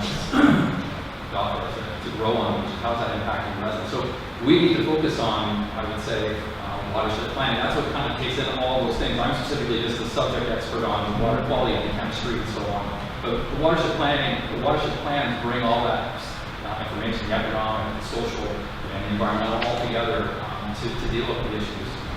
Very you're talking about. Yeah, so to that point then, do we have levels, acceptable levels, that would mitigate algae formation along the shoreline? Do we have those numbers? I mean, I'm seeing median concentrations between 2011 and 2015. And understanding that we still have algae blooms along the Lake Erie shoreline that are impacting not only residents, but tourism, a whole bunch of other factors. So what are the minimum acceptable concentrations as far as benchmarking? What should we be shooting for? Do we have those numbers? Through you, Mr. Chair, well, first of all, a caveat this is we don't really spend any time in the near shore from a conservation authority perspective. But it's coming from upstream. Yes, correct. So, you obviously you want to get them as low as possible. If you go out to the Lake Erie, Lake Ontario, the concentrations of total phosphorus are less than the provincial water quality objective. The issue of algae along the shoreline is very, very complicated. You're talking zebra mussels. You're talking. There's another parameter out there called soluble reactive phosphorus. So we're talking about total phosphorus, all the phosphorus, but there's actually reactive phosphorus, which there is no guideline for. And that is a biologically available phosphorus. How is that impacting? How much of that is getting out into the lake? That will affect. We don't have specific guidelines from, what we use is the provincial water quality objective, which is 30. That's what the province uses as a standard to prevent conditions that would be eutrophic in lakes and rivers. But going out to the near shore, if you have highly water that's full of nutrients, it's certainly going to slosh along the near shore and be cause an effect. The Great Lake question, that's a huge question about how to deal with the Great Lake issue along the near shore. There's a whole team in Toronto just trying to deal with that very issue. So ideally though, yes, bringing down our nutrient levels as low as possible is the best case scenario to improve the near shore. Sort of a long-winded answer. No, but I appreciate that. Understanding, so maybe using, these are provincial numbers right now, as far as provincially acceptable numbers if possible? Right. Is that, okay. Yeah. And we know that those provincially acceptable numbers still are having very little impact on rectifying that situation down there. So is it time to maybe re-examine those numbers? And will that, any of that information, will that go into the strategy that we put together on our end? Yeah, it's a tough one. Well, I think the numbers are actually not that bad in the grand scheme. I just think the Lake Ontario, Lake Erie issue about algae along the near shore is more complicated than just simply total phosphorus. It's a whole series of issues associated with that. And total phosphorus is one piece of that puzzle. So I think the concentration levels that we're talking about for the provincial that's listed here are 30. It is a fine concentration to set as a guideline. So from that, that's how I answer that component. In terms of how are we accounting for that, that's to get into kind of a watershed plan. I mean, there was a Lake Erie North Shore watershed plan that's completed. There was a Fort Erie watershed plan that's completed by the Conservation Authority. They certainly could use updating. I think there was some plan to have them updated. I know Suzanne, you're sort of defer to you, or it's Peter here. You were more involved in that process, but I think it was every 5 years. I'll leave it as a staff recommendation, because I do believe that needs updating, because it's still a problem. I'm still getting calls, not only as a regional representative, but as a member of the NPCA, understanding that people think that it's within our mandate water quality issues that are affecting eligibility along that Lake Erie shoreline. Understanding that, yes, it's a operational solution that's going to fit provincial, but we have to have a starting point somewhere, because if we keep doing the same thing over and over and over again, we're not getting closer to the solution. So I'll leave it with you guys to maybe get back to me with strategies for what I can tell the residents that live along the shoreline, what I can tell the beachgoers that can't utilize these wonderful beaches because of the algae. So if I may, Chair, page number 5 of 6 of that, it's actually highlighted right there, where up until 2012, just to reaffirm what John has indicated, that we did have some watershed plans completed. Not all of them, I believe most were, but it was discontinued at that point. So again, I think the watershed plans are absolutely critical, because they provide the framework, the direction. As part of that, we did get some funding, and we leveraged that funding to hire consultants to complete a gap analysis, essentially, of our watershed plans. Saying, okay, what's in place, what's not, how are we going to prioritize our efforts in terms of what watershed plans should be updated first, et cetera, and have a plan in place. So that is, I would estimate, about 95% complete. So when we come back in the fall with the work plan, that gap analysis is going to be a critical point. So duly noted for Vice Chair that we will take that specific concern and make sure that is noted and embedded in that gap analysis. That will include recommendations of how we're going to proceed with the water plan, making sure that's included in that.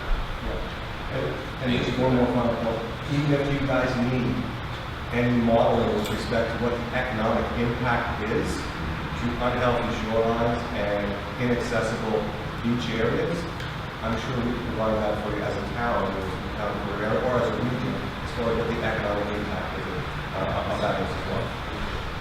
If I may, Mr. Chair, can I provide the Vice Chair with, if your permission, with some background about the lake issue, some of the parameters, provide a little bit more context for what kind of the issues we're dealing with in the Lake Erie Basin? Absolutely. Okay. Thank you, Sandy. We've taken note of your concerns and direction. We have that concern of our own Long Beach Park program. And Carmen, I think you have a couple of suggestions in response. Well, so just to frame this picture, the initial report we brought to you was, look, we have some poor water quality, and we're seeing these results annually. That was stage 1. This stage is what we're coming to you and saying, here's our prioritization. We were kind of like all over the watershed. Now we're going to refocus and just hit our priorities now, because we have a limited funding envelope. So let's maximize our resources and efforts on those prioritized areas. So the first was a global picture. Now we're asking you to allow us to steer it here. And then in the fall, we're going to actually tell you what the implementation programs are. And so that's the 3 stages to our approach. Okay. Thank you, Carmen. Members, are there any other questions to Peter regarding the water quality report number 80? Members, are there any questions to any of the other reports? Thank you, Josh. Subject expert, I think it's the other title that goes along with yours. Thank you, Peter, for your highlighting that particular item. Certainly water quality is, as Vice Chair Niagara suggested, is one of the public expectations that is something we do want to deal with. So members, I need a mover and a seconder to receive the reports 72 to 80. We've already done 60, because we've already done 76. By Stu and Mickey. All those in favor? That carries. Thank you. Item 13 is the policy review living landscape project, report number 81. Remember, we have a recommendation here, and I need a mover and a seconder, that report number 8160 be received for information, and that the board approve or release for public consumption of this staff report, which includes the draft discussion paper and a Dylan presentation from July 20th. Peter, a couple of comments, short, and then I think the main focus of this is that is now would be released for public comment, public consumption in this draft. Appreciate Go ahead, that. Peter. Through you, Mr. Chair. So as a staff report, just one key message I wanted to send is that there were some queries in terms of, because we haven't been as visible in this specific initiative for living landscape. Kind of somewhat overshadowed, if I may, with the Long River floodplain mapping and all the consultation engagement that went with that. So actually, through one of the watershed floodplain committee meetings, it was kind of proposed that we could use kind of an update on, where things at with the policy review, knowing that we're coming to the board in July. So in the staff report, I specifically provided a brief summary of activities for this project since its inception, kind of late in 2014 when we were starting to gather some initial information, and then ultimately in the spring of 2015 when we kind of got the thumbs up to go and send out a request for proposal. We selected Dylan Consulting that has an extensive experience in policy reviews with other CAs, municipalities, other agencies. So their experience is very extensive. So we're very pleased to have them on board. Patty Kennedy, the senior project manager and partner at Dylan Consulting, is here to present a brief presentation to kind of make sure everybody's up to speed on this project. So the staff report is, I think, self-explanatory in terms of summary of activities. I specifically highlighted in the report, bolded the kind of the stakeholders, the public consultation, people that we're actually consulting with over this time period, so it's very clear.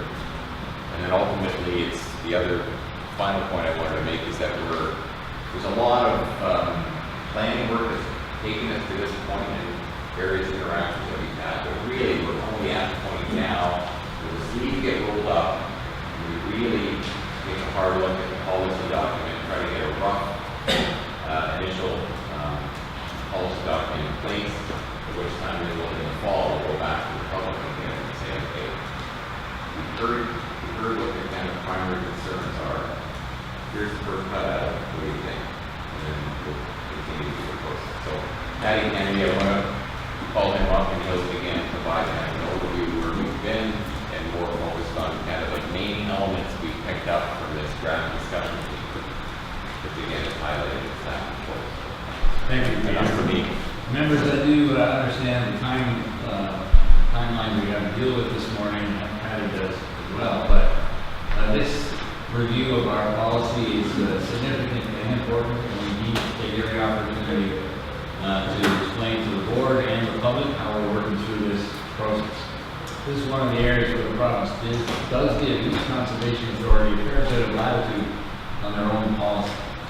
And so it is important that we understand and the public understands the process we're going through. So Patty, take it away. Thank you, Mr. Chair.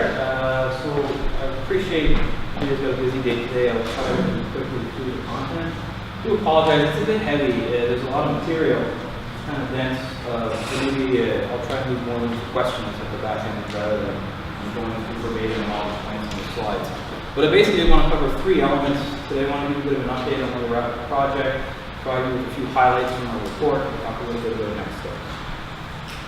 By way of background, it's been a while since we talked about this. The policy document that we're updating is the policies, procedures, and guidelines for the administration of Ontario regulation of 2506. It's that document there on the left. It's a tool that staff use on a day-to-day basis to make decisions around applications and to understand what the current policy framework is in the province and how it applies to the site-specific context. So it is their key tool.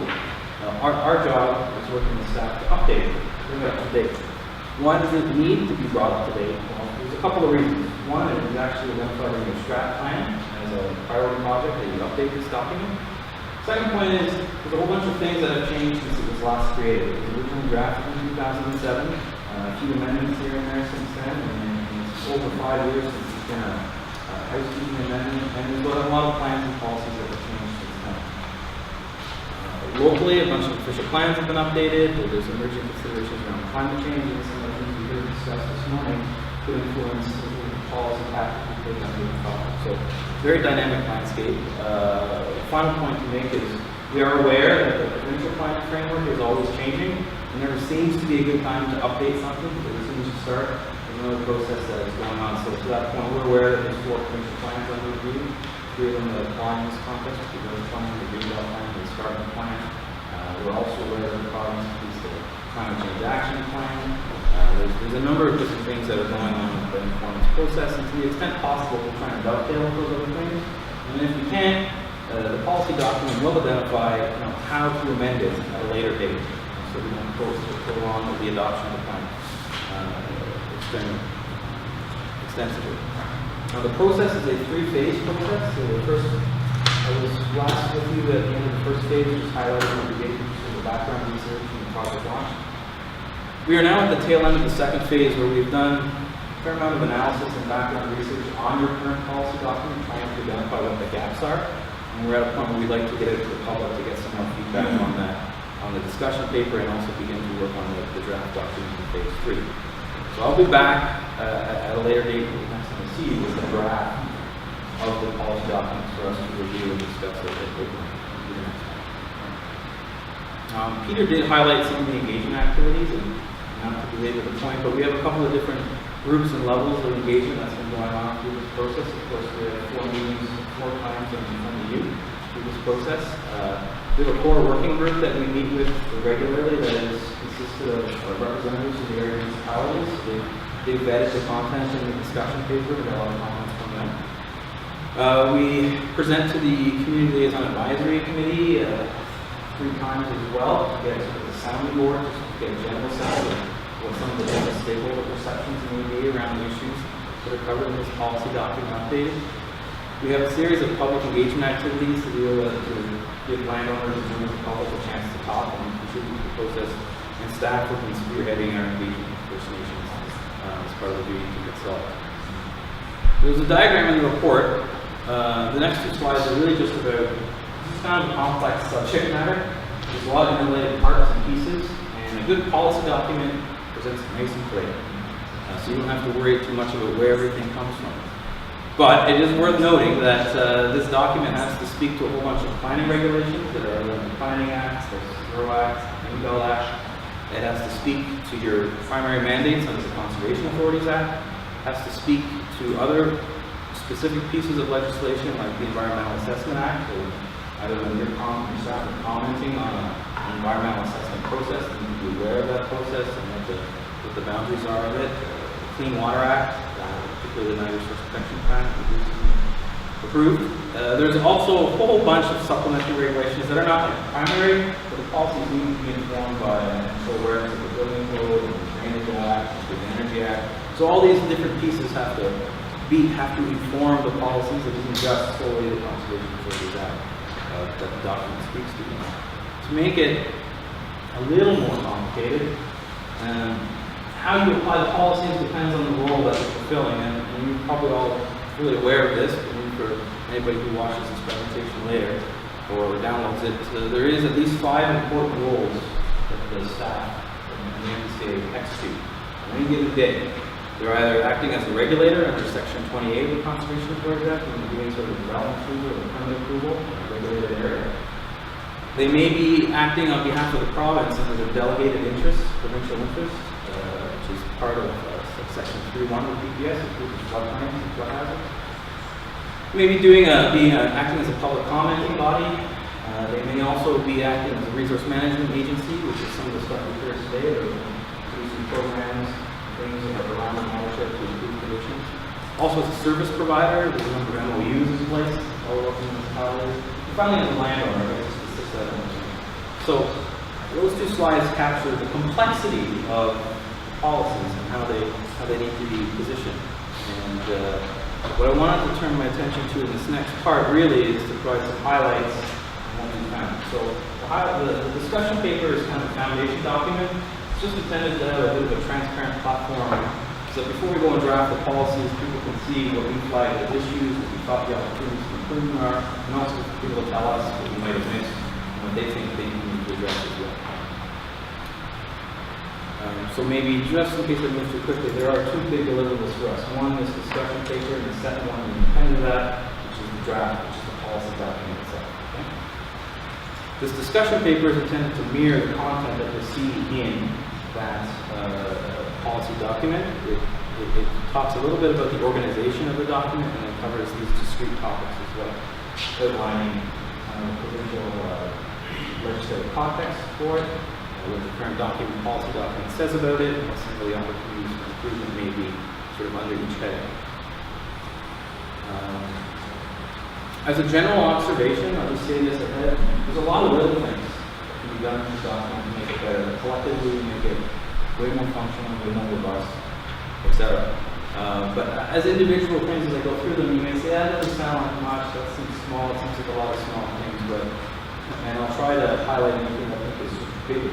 But generally, if you read the report, there's like a lot of small and medium-sized holes and gaps that need to be addressed from a policy conformity perspective. One of the big things that we did find is just simply about the organization format of the document could be substantially improved. The current document is a black and white document, and it's organized basically around the different roles and functions that the CA operates under. And we think that there's an opportunity to improve that. One of the kind of missing pieces, maybe this is one of the bigger ones, is there's no principles articulated. Any good plan is just a set of principles at the beginning. So if you don't have time to go through all the detailed policies, at least you could point to 8 or 10 core principles that explain the policy approach. So that's kind of missing. It's not that it's not out there, it's in all the provincial legislation. It's just not been filtered or distilled down into a coherent set of principles that come the policy. So we think that's a big opportunity for improvement. Certainly having graphics and some more consistent terminology. As a person who writes a lot of these types of plans, just being really consistent with how you use should, shall, must, may is very important so everybody understands it. And that's an important set of terms for this group here, so we'll be sure to address that. Finally, the other section that is kind of missing is an implementation section. It talks about all the tools. We talked a little bit about watershed management plans and their role. It would be good to have a section in the report that talks about these are the plans we have in place, this is how often we're going to update them, this is what they should include, here's the direction we provide for official plans, etc. So you could have this for all the different tools you use. I just wanted to announce, we did a little bit of sort of workshopping for staff. We reviewed a whole bunch of other of these types of policy documents that are across the province, and just trying to look at what types of principles are included, and also look at some of the different legislation. And we identified some initial draft principles that we'd like to get some feedback from the public on, and they're up here on the screen. So recognize that healthy communities require a sustainable balance between environmental, social, economic priorities and interests. Some of this knowledge also we recognize from your strat plan as well, so there's some alignment with the language we've already used. Acknowledge that protecting natural systems over the long term is best achieved through science-based approach that manages human activities, natural resources across the watershed.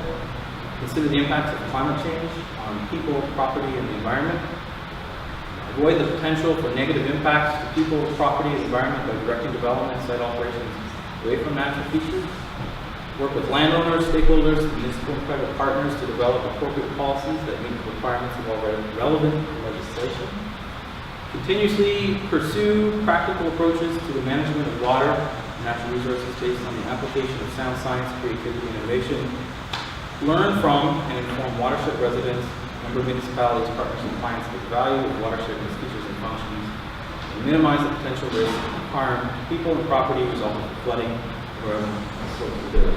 So, sorry about that, it's a long one, but the point of all that is that at any given point in our policy document, the policy, we want to be able to go back to these items and say that's why that policy is there. It's to deal with this core principle. So just a few highlights from some of the different sections. With respect to floodplains, it's generally in line with the current policy framework for floodplain planning in Ontario. It aligns generally with the PPS. There's some tweaks and changes to be made. There could be some further enhancements to the permitted uses to better explain, what types of uses might be permitted or could be permitted within the floodplain. With respect to valley lands, the valley lands policy is kind of monolithic. It doesn't it speaks basically to the role and risk associated with valley lands from a slope stability or erosion perspective, but doesn't talk about the natural heritage function. So sometimes valley lands could have also that natural heritage function as well. Also, document needs to recognize that. Again, some flexibility for development and site elevation capacity uses could also be considered in this case. I think we have an opportunity to provide a good direction to local municipalities as well around planning and intensification around valley lands, which can be a little bit of a sticky subject matter and get into sort of conflicts between, say, growth plan objectives and provincial policy statement objectives, and how it plays out. So providing some clarity there would be a good opportunity. With respect to groundwater and source water protection, it's a bit of a, there's a hole in the document and the content, but we had it elsewhere in other documents. So what I'm talking about is, for example, your Niagara source protection plan.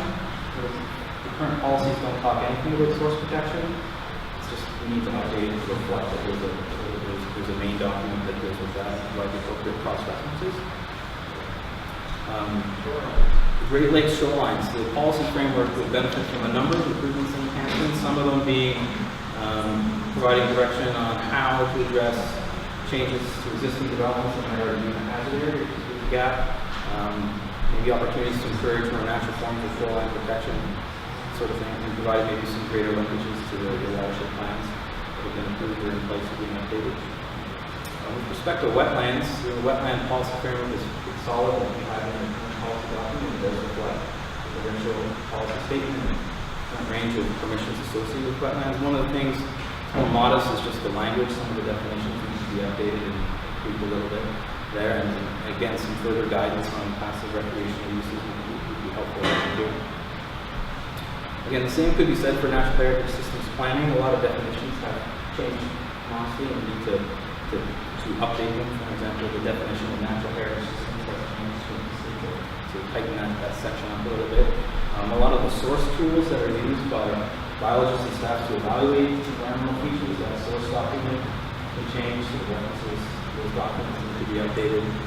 New EIS policies that are in place need to update that section. Hazardous sites, this is a term that refers to unstable soil, unstable ground. There's a very small section in the current document that speaks to this development and hazardous sites. And the section generally does reflect the current provincial planning framework. One of the things that was noted in discussion with staff is that just on awareness of what other hazardous sites there may be in Niagara, other than those that we already have mapped along the study, which has some unstable bedrock and whatnot. But other than that, I'm not really aware of some of the process. There'd be opportunity for future study or something to look at that as well. For stormwater management, you have stormwater management guidelines. It's a standalone document. You need to incorporate cross-reference there and quite a bit of content that we could include in the document so that people don't have to go to multiple different sources. The fish habitat section, small change. It's not a big deal, but that section doesn't need to be completely rewritten. The reason there is that it's no longer agreements in place with the DFO, the rules have changed, and you just need to completely overhaul that section. So finally, climate change. So the current document is silent on climate change, so we do need to put that in the document. PPS directs planning authorities to plan for climate change and to have strategies in place. Province releases climate change action plan, and the Ministry of Environment Climate Change is supposed to provide some direction for us. So there'd be an opportunity to really have that influence the policies in the document. One of the points that came up at our clock session is there's also an opportunity to highlight all the things you're already doing that will make the watershed more resilient place, and that's around restoring natural features, improving water quality, managing floodplains and development in around floodplains, those sort of things. I hope I didn't go too quick or take too long. I was trying to get through the material and so you have the report in front of you. The next steps are we would like to release the discussion paper, get some robust commentary on it, and then start working on the draft of the policy document. And we're looking to go, we're doing web sort of based engagement on the discussion paper. We have a standalone website. Over 2,000 hits on the website since the project started, so we do have active users and communicate with it. And on a subject like this that is a little bit narrow because it is policy, and the watershed is so big, the web is pretty useful tool for us to engage people. But we will be out in the fall to do more face-to-face engagement. So when that concludes the presentation, I'll try to answer any questions. Thank you, Patty. I do appreciate the presentation. This motion is to release this discussion paper. And your slideshow will it be available on our website? Yes, absolutely. All right. Members, Doug and then Brian.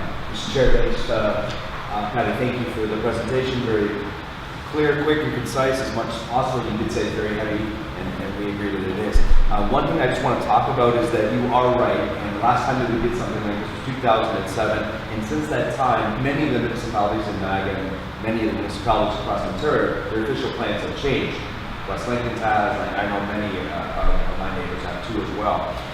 One of the things that I want to talk about, and perhaps maybe it's in there, I'm trying to find it, and I know where bits and pieces where it could be, is that one of the hot topics that we have right now in the township of West Lincoln, and recently we just passed a bylaw, is on site alteration bylaw. Where would I find anything pertaining to site alteration bylaws that the NPCA will be implementing?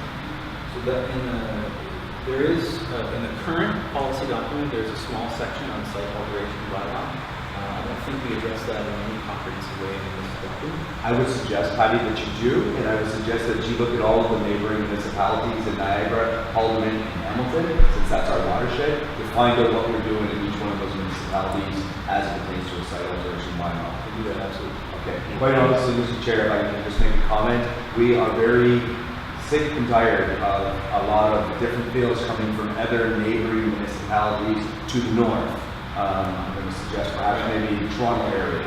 And it's, they're doing their best management that they can do, but it gets handed off to a third-party construction company, and all of a sudden one day we end up with 1,000 truckloads of dirt in our municipality. We don't want that anymore.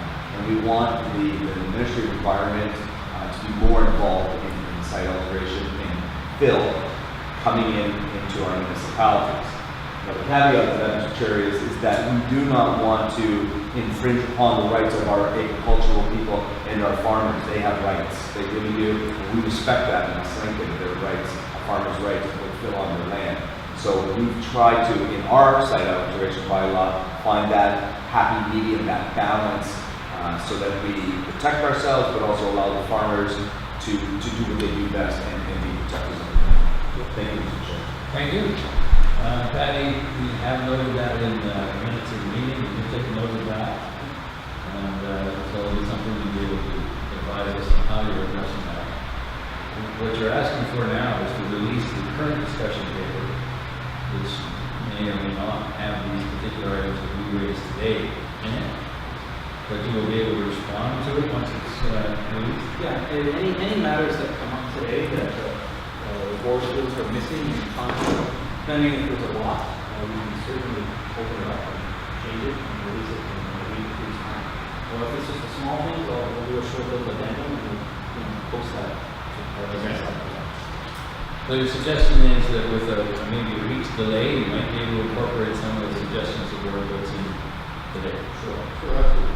Okay, well, we appreciate that, and I'll take some comfort in that. Okay, I have Brian and then Sam. Thank you, Mr. Chair. During our strategic planning process, we formed 4 different groups, etc.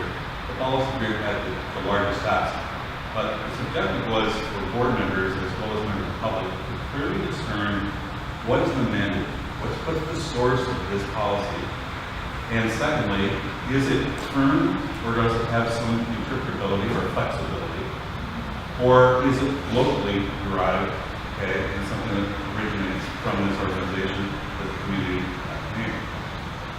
I like many recommendations we have here. One is to include graphics, to include photographs, etc., to help with the readability of this.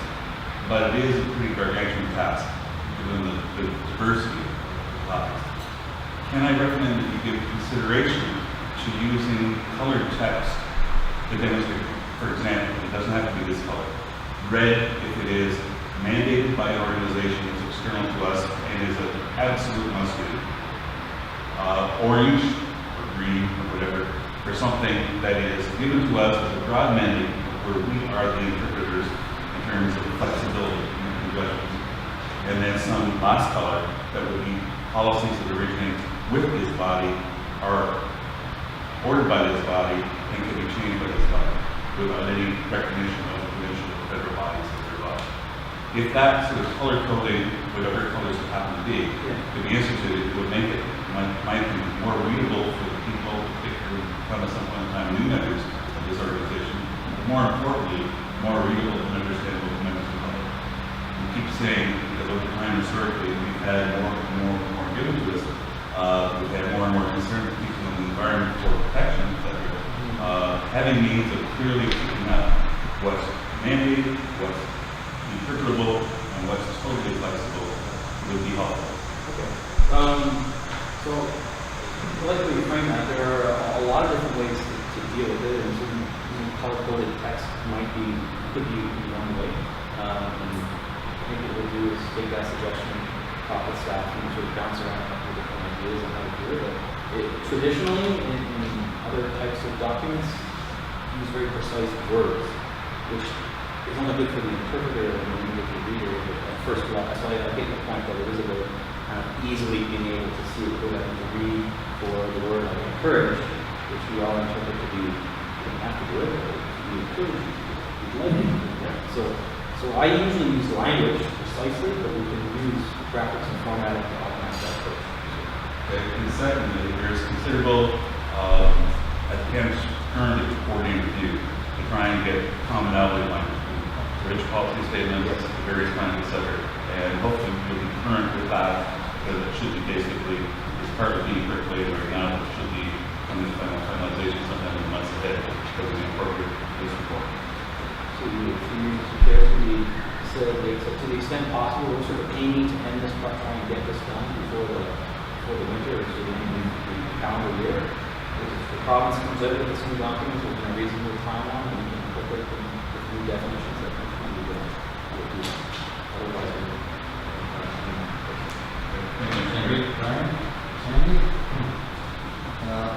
Through you, Chair Patty, thank you for the presentation. I have some concerns, and I'll just use the example of hazardous sites, 3.8 hazardous sites. So under 3.8.3, issues opportunity policy draft, it suggests that further analysis be conducted to determine whether any additional natural hazards are located in the NPCA jurisdiction. Now, I'm going to assume there's a cost to that, and that's borne by the NPCA. And, go ahead, I mean, I'll ask a succession question, and hopefully we can kind of, be there for most of it. This to me seems like we are proposing another level or another layer of policy and bureaucracy on development within our watershed, within our region. And that really scares me, because it's really open-ended. I'm going to assume if we dig down deep enough, we will find hazardous sites that weren't previously identified, therefore sterilizing those particulars. And I'm not saying identifying them as a bad thing, because obviously we don't want development on unstable areas. But I'm sure that's been going on for ages in Niagara. Is there a grandfather clause that goes with this one? Why are we expanding that particular policy? Are we expanding other policies under hazardous lands, under wetlands? I mean, this leads me to believe that now it's upon the NPCA to go explore further and look for other, obstacles. Okay, so hopefully I'll relay this. So this is the only one area, I think one of the only areas in the document where we said, I think there's an information gap, something that because with the mapping, then we looked at it all the time. And from my understanding, discussion with staff, the term hazardous sites or mapping, and we really only include on that along the southern area. There could be other unstable soils in other locations. You know where they are. So we have a suggestion here was, let's write a new policy, let's create a new layer. The suggestion here is at a later date, NPCA take this back, look at it, decide what you think the appropriate investigation is, fact, update, and on our side, what people just identify a gap that we best configure how best it suits you to close to the policy document and create only layer of the mapping and that's directly. All right. Do other municipalities utilize hazardous site mapping? Do municipalities have an inventory of hazardous sites within their own individual municipalities? If I may, in fact, I would submit it's the opposite way. We've been getting requests from the town of Lincoln actually asking us where are your maps on hazardous sites, and we don't have that. We find it as Patty's indicated a gap, and so we have the provincial mandate to identify them, but we don't have the accurate mapping to identify them. So municipalities are asking us to map it out, so when they're dealing with landowners, they can clearly show them. And one more on top of that, are there particular thresholds? I mean, is there a standard or metrics that identify a hazardous site as a site that isn't? And yeah, this is I'm not a geologist, so delving into the definition of an area that's good, but there is a geological definition of what it is. And the province sets those thresholds? They set the definition of the survey. Alright. Thank you. Okay, thank you. So members, are there any further questions for Patty? Yes, thank you. Yeah, just clarification. This document you want to release to the public. Okay. And this document is going to a dedicated website. And our website? You're interrelated. We can help you out with the website. Yeah, through you, Mr. Chair. Yeah. As we would typically do, we'll go to the project website, or we'll also, it already exists, but we'll also include a link on our NPCA website directly to that. Go to this. Okay. So now comes when I say the terminology flow. I pick up report 8116.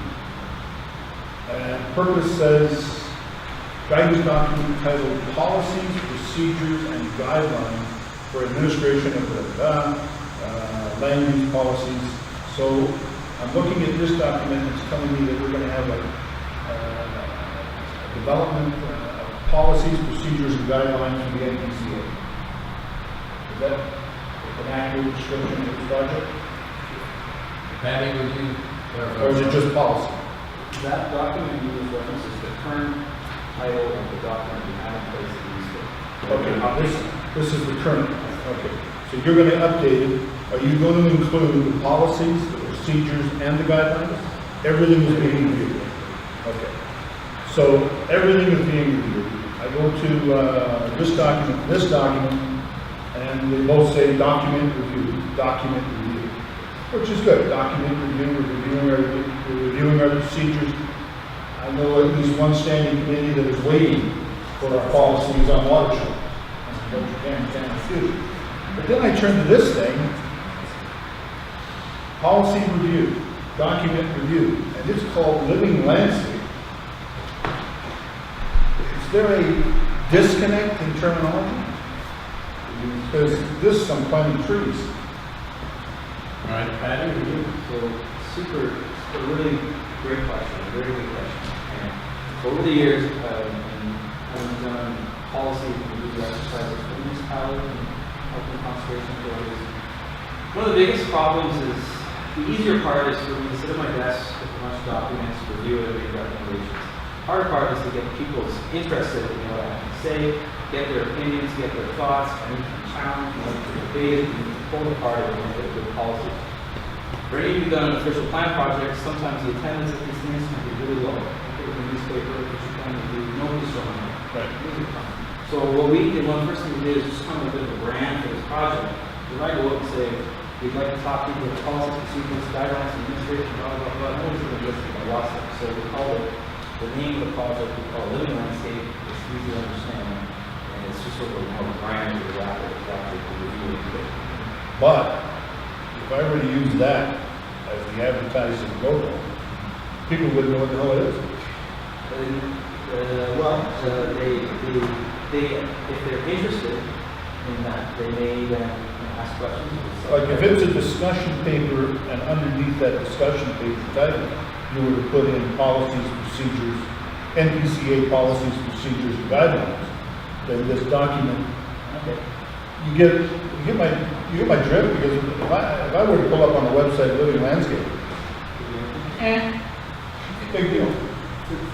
So you gotta tell me what it's about, you gotta give me the meat. Member Reed, I think you make a good point about how this is transmitted to the public, communicated to the public. And I agree with you, it's the policy that seems to be getting, and regulation seems to be getting the public attention. So, Patty, if we take that note under advisement and how we put this out to the public, I think Member Reed's point is well taken. Maybe a little bit different approach than might have been, a year ago. But there seems to be some focus on that policy, and that's what people are. I'm certainly getting the feedback that we need to look at how we do things, our policy, and how we implement, and how we enforce, and all those kind of things. We'll get more attention than you might have thought a year ago.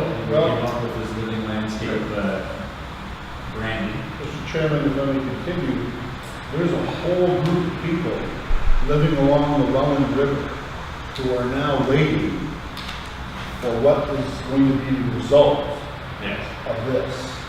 They're waiting. They want to see the policies, and we have put off the drawing of the floodplain line until these policies are ready to be delivered to the public.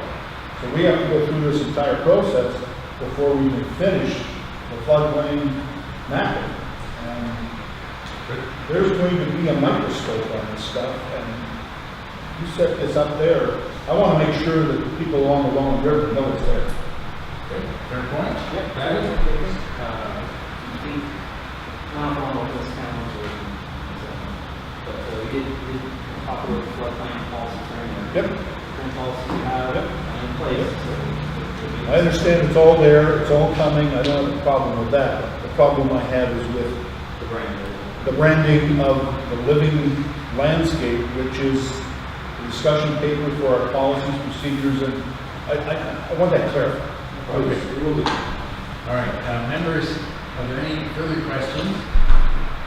I would ask then that we modify the recommendation, or at least we take direction, and Patty to confirm that the suggestions, that one in particular, and a couple of others that have been made by the board, will be incorporated in this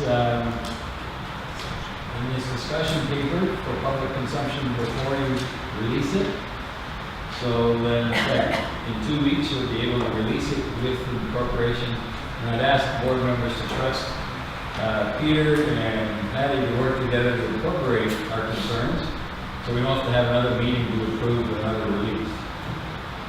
So I'd ask members then for a mover and a seconder of the recommendations with the addition of to include board suggestions presented at this meeting. So moved. Stewart, seconded by Mayor Joyner. Any further questions? I just have a little question for you. Okay.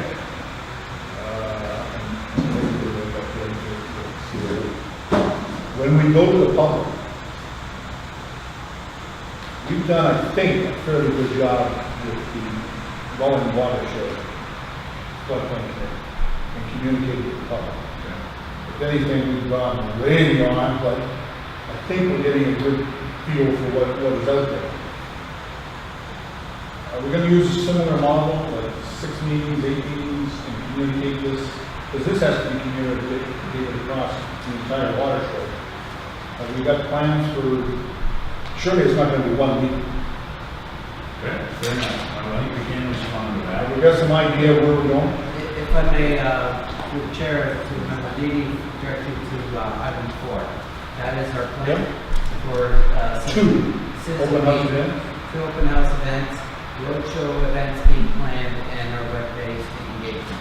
It ain't gonna cut it.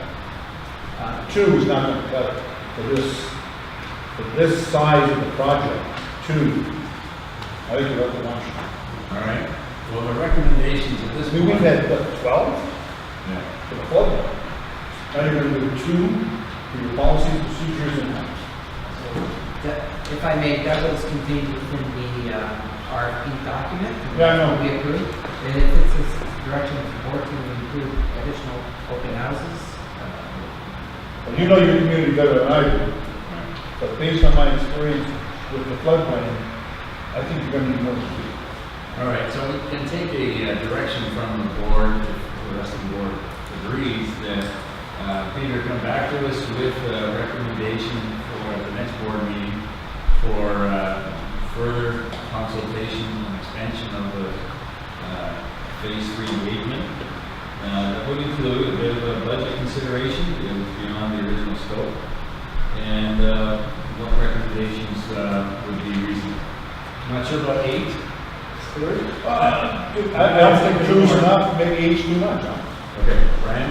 I would recommend, if it's not already planned, very focused stakeholder consultation. Get the development community, get the environmental advocates, get the people who are going to be directly affected most directly, get the agricultural community. Okay, a focus group from there. With that vested interest in how the policy is unfolded. It becomes more accessible to them and more understandable to them. Okay, that's a good idea. I think Lisa has taken note of those suggestions, and we have confirmation from Peter and Patty that this document will be modified before release, and that we will be releasing it within the month. Is that fair? All right, members, are you ready for the question? I'll call for the, I need to do from secretary, sorry. You did have that? Stewart and Mayor Brown. Okay. All those in favor? That's carried. Thank you, Patty, well presented. I think the process will be very helpful, and I've become very familiar with the public perception and conception of what we should be doing, what we shouldn't be doing, and the how we enforce. So this process will hopefully bring the public up to speed on what we can and can't do, and then the board will be able to address those questions. I think as we've heard a couple of times in Niagara Falls the last couple of weeks ago, that there are some public misconceptions of what we can, should, must, may do as an authority. So thank you for that. Thank you. Thank you, members. Now we move on to the next item of business is the Conservation Codes Act review. Carmen has a fairly brief presentation, but as we noted earlier, our final recommendations have to be into the province by September 9th. So this is probably our last opportunity to really hear on this subject. Carmen, please. Okay, so thank you, Chair. Board members, I'm talking about this document that you got separately. It's bound that you received today. So why did you get it today, hard copy, and why didn't it come in your formal agenda packages? I was still reviewing Conservation Ontario's comments that the board chair is actually going to vote on tomorrow electronically for an electronic vote. So I had to incorporate those comments, review them to see if it aligns with ours. And thus it has to come to you now to get your approval for submission, because they're due September 9th. We don't meet as a board until after September 9th, and we don't meet in August. So this is the only opportunity I have before you. So, Conservation Authorities Act review, real quickly, there's 3 stages. You'll still have additional time to comment. Stage 1, we initially responded to. Stage 2 is what we're talking about today. And then when there's proposed changes posted on the EPR, there'll be a 3rd opportunity to provide input. Stage 1 findings. So, in summary, the province says that the watershed, how we're organized, the 36 conservation authorities by watershed, that's the feedback they got is that's an appropriate benefit. The public benefits from education and those parameters. They say right in their document there's no need to do wholesale changes. So the province got feedback that conservation authorities are operating as they were intended to, and that, however, there was a strong desire to update the legislation for policy work to match modern expectations for clarity, transparency, and accountability. So, these are the stage 2 priorities that the province have identified. It's in your document. But here's what I want to reference. That the province says that conservation authorities have already taken steps to help meet these expectations by involuntarily incorporating best management practices into their operations. So in your package, you'll see our strategic plan. And right before that strategic plan I referred to you, we actually wanted to submit to the province all our best practices, because we actually do this. We're ahead of the curve. And we just, I polled our extended management team at a meeting, and these are the 27 best management practices that we've implemented in the past 2 years to meet this goal of greater clarity, consistency, and transparency.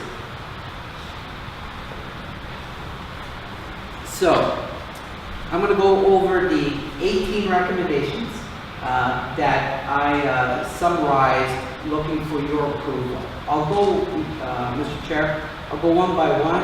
If you want to stop me at any recommendation, please do so. So what we're asking is that you're going to support these recommendations that we submit to the province. So recommendation number 1 is that the province provide us with greater financial support in order to implement best management practices, because we have our current mandate programming. If there's a requirement for us to do more, we need some additional provincial funding to implement best management practices. There is a cost to put together strategic plans, annual reports, quarterly communications reports, reach out to and community and citizen engagement. All those best management practices that we do, there comes a cost, and we don't want to take that cost away from existing programming. So if there's a requirement for these best management practices or any new ones, that there's greater financial support. That's recommendation number 1. Recommendation number 2. This comes from the Drummond report and actually came from municipal planners amongst 12 local municipalities and at the region. There is something called jurisdictional crowding. If you're a landowner, you got to get permits from a lot of different agencies. And they say that that permit is crowded, and that there should be some rationalization and consolidation of entities and agencies involved in land use planning, so that if you're a landowner, you're going to one stop or one consolidated stop to get all your land use and all your planning needs. That's a recommendation from the Drummond report. We ask that you support it. Recommendation number 3, that if the province gives out delegates any additional provincial program, mandated programs, it's followed through with funding for those programs. Recommendation number 4, that currently it is the 3 funding municipalities that appoint board members, and that you're supporting that methodology of appointing board members to conservation authority boards. 5, that we recommend, currently legislation says board members are appointed for 3-year terms, just a little administrative change, make it to the 4 years to align with municipal elections. 6, that the levy should be clearly identified on the municipal tax bill. This is a best management practice in the city of Ottawa. In fact, if you look at the city of St. Catharines information that they give out to their residents, the Conservation Authority levy is clearly identified. And we would suggest that that's the best management practices that municipalities should do. Carmen, just on that point, what St. Catharines does is provide sort of information sheet. We are not ready to put it on the tax bill as a line item, but they do present a sheet that is attached to the bill that lays out the conservation authority and so other things in detail. For example, there still seems to be some kind of administrative concern among city treasurers or clerks about that separate line. So that's how St. Catharines is dealt with. Correct. So if you're a resident and you have the average household that pays $3,200 in municipal taxes, at $27 of that $3,200 goes towards the Conservation Authority levy. And that's what we would like clearly identify. Okay? 7, we did this in 2015. We restructured the whole Conservation Authority budget here. And we aligned it to make it reporting and readable similar to municipal budgets. We have an operating budget and a capital budget and no blending in between. We've separated that as municipalities do with the addition of a reserve. We think that that should be a best management practice. 8, this is with the our levy issue with the City of Hamilton, where we support Conservation Ontario's recommendation that sections 27 and sections 26 of the Act be repealed because they're in direct conflict with Ontario Regulation 670, which we apply our calculations. 9, on the section 28 that Patty made reference to, that we have the ability to issue stop work orders, orders to comply, and increasing the penalties for those who are in violation of our regulations. And the discussion is relevant because we talked about shorelines. We actually add shorelines into the Act so it matches our regulations. Because right now, we have a regulation that talks about shoreline protection, but it's not really within the Act. And so the recommendation of Conservation Ontario is put shorelines directly into the Act. 10, we support Conservation Ontario's recommendation of Section 37. Your per diems and salary expenses must be approved by the OMB. And we think that's bureaucratic administration to allow per diems set by the boards similar to municipalities using what you've already recommended but hasn't yet been approved, some type of cost of living or consumer price index formula.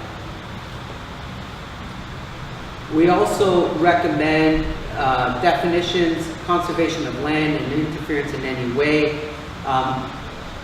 Member Beatty talked about similar language in the consolidated review. We don't have this language, but we actually do this. So we want to see similar language incorporated in the Conservation Act. 12, we recommend, as the NPCA, the establishment of a multi-ministry and multi-stakeholder body. The province actually had one in play. It got disbanded to talk about provincial issues when it comes to conservation authorities, that a provincial body made up of different ministries and different stakeholders would help in providing ongoing dialogue. 11, that the province recommend key performance measures that we are actually implementing. And if there's ones they want to identify, like every conservation authority should have a strategic plan, because not all do, then we think that's good to put in as guidelines. 14, again, strategic plans, annual reports, financial statements, we already do. Some don't do this as conservation authorities. So, and a report back program of when we receive funds, whether from the municipality or the province, we report back and we say what we did with your funds. 15, that if you establish a relationship with Conservation Ontario, that decisions or the governance model of Conservation Ontario is actually decided by Conservation Authority chairs and not staff. Right now, if there's a vote at Conservation Ontario, it's a mixture of staff and chairs who actually vote on policy. The chair has been very vocal at Conservation Ontario on behalf of the NPCA saying that's not the right model. Only Conservation Authority chairs should be responding on policy matters and decisions at the provincial level, and staff should just be there as support and guidance. Similar to municipal models, where the mayor is out at provincial committees, being part of it, not the CAO. And so that's a model we're asking for your support.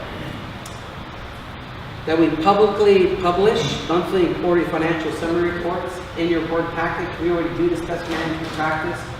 When we did the workshop sessions in the province, some don't do this, and we think it's the best management practice, and the province should recommend.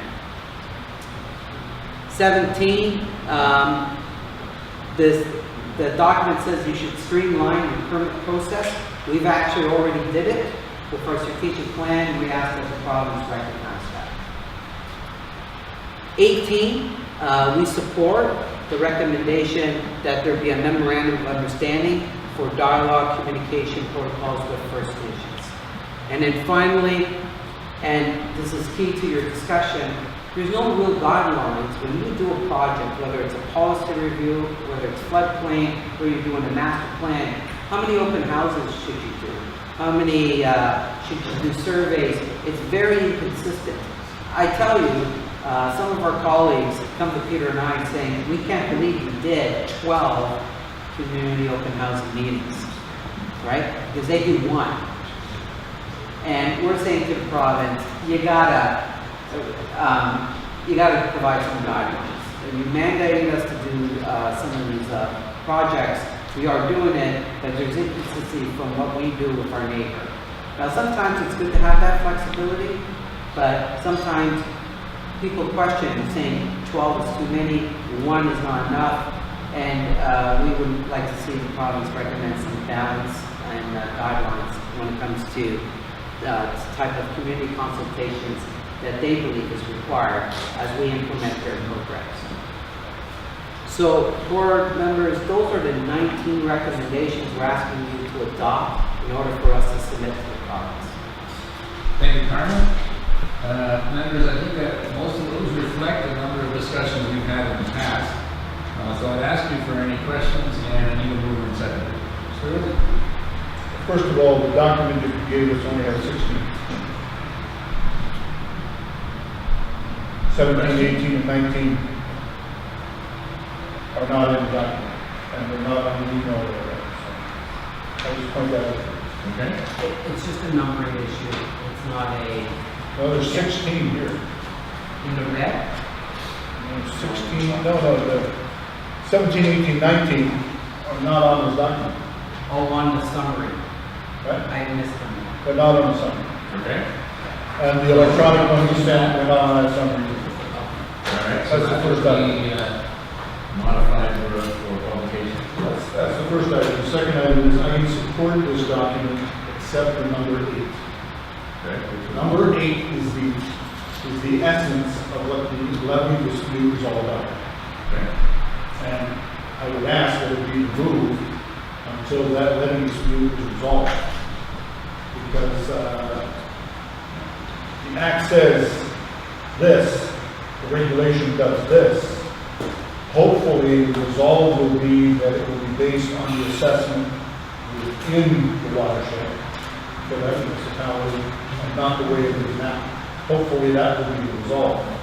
But I can't support number 8 because that is what is before the hearing right now, and we're asking for it to be removed.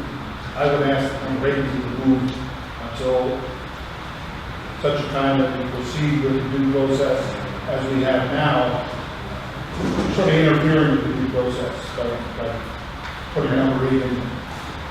So your concern is the number 8 recommendation would interfere with the current process. And Carmen, I think you destroy the All right, as a member of Hamilton, I respect your concern on that, and ask Carmen to respond. The recommendation is that we support Conservation Ontario's position on the matter. Because I understand the point respectively, but this is in the Conservation Ontario document. This issue on the levy is not unique to Niagara. Many are looking at how to resolve it. And Conservation Ontario, the 36 of them, said one way to resolve it is to repeal these sections, and we're asking that you support Conservation Ontario's position on it. Well, I think they're wrong, and I think we're wrong to put it in. Okay, members, so we'll note that as we go through those, and I need a motion in any case. We'll ask Vicky. And this is all fine, you know, on paper. But we have the power, conservation authorities have the power, you know, to change things. If you truly stick and abide by your mandate, and we're not doing that. Thank you, Mickey, for that comment. We are, this is a response to the provincial's legislation. And you're speaking more to our policy and our own policy and implementation. So for the moment, we keep the discussion to our recommendations to the province on the Conservation Act and review. Brian? So I'm a mover, and the seconder is Mayor Diodati to the recommendations. And perhaps to deal with Stuart's concern, we can vote on item 8 separately. Please. Okay. Members, then to the motion with the exception of number 8. I'll call the question. All those in favor? That carries. And then to the motion of referring or excluding item 8 from the recommendation. Removal. So member B I will move it. has moved that that item be removed. I need a seconder. The other member from Hamilton, Mr. Kaspersek. All in favor of that recommendation? I see 3. All those opposed? So the motion, with regret, Mr. Member, Beatty and Kaspersek, is defeated for the moment. And so we also will bear that in mind when I vote on the Conservation Ontario resolution tomorrow. Mr. Chairman, I would ask my negative vote to be recorded. All right. We'll take the record. Well, we'll do recorded that the 3 members opposing will be noted in the minutes. Okay. Thank you, members. So I'm pleased to say that we have then vote on 8. We did vote on number 8. Those in favor of excluding number 8, and there was 3 in favor. Does that mean it's included? It's a negative motion. I don't know how is that. Yeah, so it has not been withdrawn from the original. Oh, I thought it was separated, voted separate, but it wasn't. The motion was to, yeah, okay, fair enough. So then we'll do a vote then again to include item 8 in our recommendation, just to be clear. So I'll call those. All those in favor? And those opposed? So those, again, will be recorded as opposed, including Mickey. All right, now I think we've sufficiently dealt with that matter.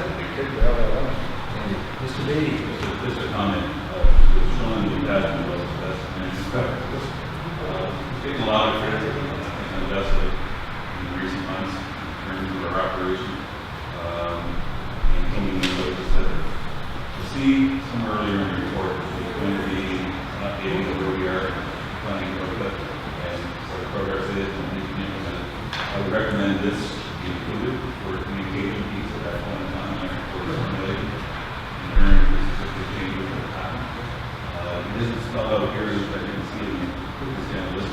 One of the most notably is that thanks to this technological skill, extremely enhanced the reporting through the process and use of technology in our meeting information and in particular, the fact that we've now gone to an amendment style that provides us options, not a singular conclusion to a report, but given not only seeing through the staff preferences, I think that is the best measure of practice. Okay, well, I appreciate that note, and we'll have that noted in a minute. So members, before we lose quorum, I know we're getting late. I'd like to move into item 15.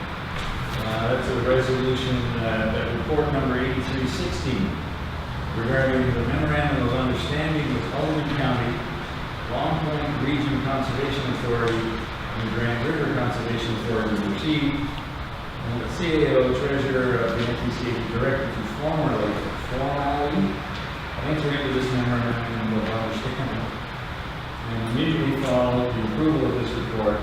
And once access to the municipal assessment data is provided to the NPCA by Alderman County. Member Shurton is unable to be here today, but I look for a mover and seconder. Hopefully we don't need any further discussion on that. Member Kasperset, and seconded by Member Nunziata. Ready for the question? All those in favor? That carries. Thank you, members. Next item is the Canada 150 grant final contribution agreement with Delegates. That the board approve entering into the contribution agreement for funding under the Canada 150 Community Infrastructure Program in the amount of $245,000 for the expansion of the Midbrook Conservation Area recreational assets. Moved by Member Beatty and seconded by Member Kasperset. Sorry. I thought it was appropriate. Absolutely. Call the question then. All those in favor? That's carried. Thank you. Other business, just one short item. I have taken the opportunity, as I had said at Regional Council, to take a look at some of the Niagara region's properties that are up for disposal, as mainly as a result of the Niagara Regional Police Headquarters. So I have gone with staff and had a look at a couple of those properties. And my suggestion is that we have staff come back and revisit before the September board meeting. A revisit of our accommodations review. It's a report we had almost a year and a half ago and put it on the back burner. So that the board take another look at it, revisit that whole accommodations issue. My review of the properties the city, the region is offering at this point is that they're not really appropriate for the board, and we're not ready to make any decisions on those. So the opportunity to take advantage of any of these properties is probably going to be missed. But I suggest to the board that we have a revisit that whole accommodations question. There's nice properties in Hamilton, okay. So I'll take Member Beatty and then Member Foucher. Brian first. Recommend that we send discussion with social services department, because while we may not see appropriateness in our moving to surplus facilities, the social services department may in fact have an interest in amount of space being provided, and that would create space for us and large scope of the building currently. Okay, so discussion of social services regarding the current building that we are. All right, staff will take that. You have to read this, what, service candidate? Yeah, it's a federal department. No, that is, it's about 5 minutes, being on the, and then install some of our grant orders. So it'll open up some of the space in that building we currently are. Okay, last other business, Mickey? Yeah, you were saying about selling property. That property up for sale? Niagara region has properties up for sale. What kind of property? There's a detachment, Niagara Falls detachment, there's 110 James Street, and the property of the current 38 church or something. You weren't talking about, like, the conservation area? No, this would be for a conservation administration building. offices, yeah. Okay. There's a lot of schools going out for sale. Yes, I know. School board property maybe as well. Other business, Sandy? Thank you, Chair. I just wanted to bring this to the board's attention, the good news that the foundation received with respect to Toronto Fisheries Motion. So we approved a funding application on behalf of the foundation for St. John's Pond Fish Habitat Improvements. So it's a good news story for the foundation. The amount is $32,000 this year, $50,000 next year. Special thanks to our staff and for helping us technical aspects of putting that application together, and Kevin Valley and the foundation. Thank you, Andy. That'll be noted in the minutes. Good work with the foundation. Is picking up some steam after a little bit of 2 years of being a little bit quiet. So, thank you, Sandy. And one other thing, I know we do have a delegation, and unfortunately, before we move one out, that we prepare to Everybody? she wants to go. Is she outside? The presentation's outside, so we can accommodate them. Okay, we'll get a minute. So we want to deal with that before we go on camera. The plan, Mr. Chair, the plan is that we finish our business, and then we go out and we have a company that wants to show us the services they provide for these outdoors. All right then, well, let's continue then and deal with What's this one tomorrow, Mr. Chair? Quorum is 8. So we're very close. Yeah. I gotta get you over to the zip line, so I leave in a few minutes. Okay. All right, so I have a mover and seconder that the meeting now move to closed session, receive verbal update on violations, and receive a verbal update on the legal issues regarding treetop trekking. Member Castro says indeed. All those in favor? Members of the camera? How's our live streaming doing? Want me to shut it down? Yes, sir.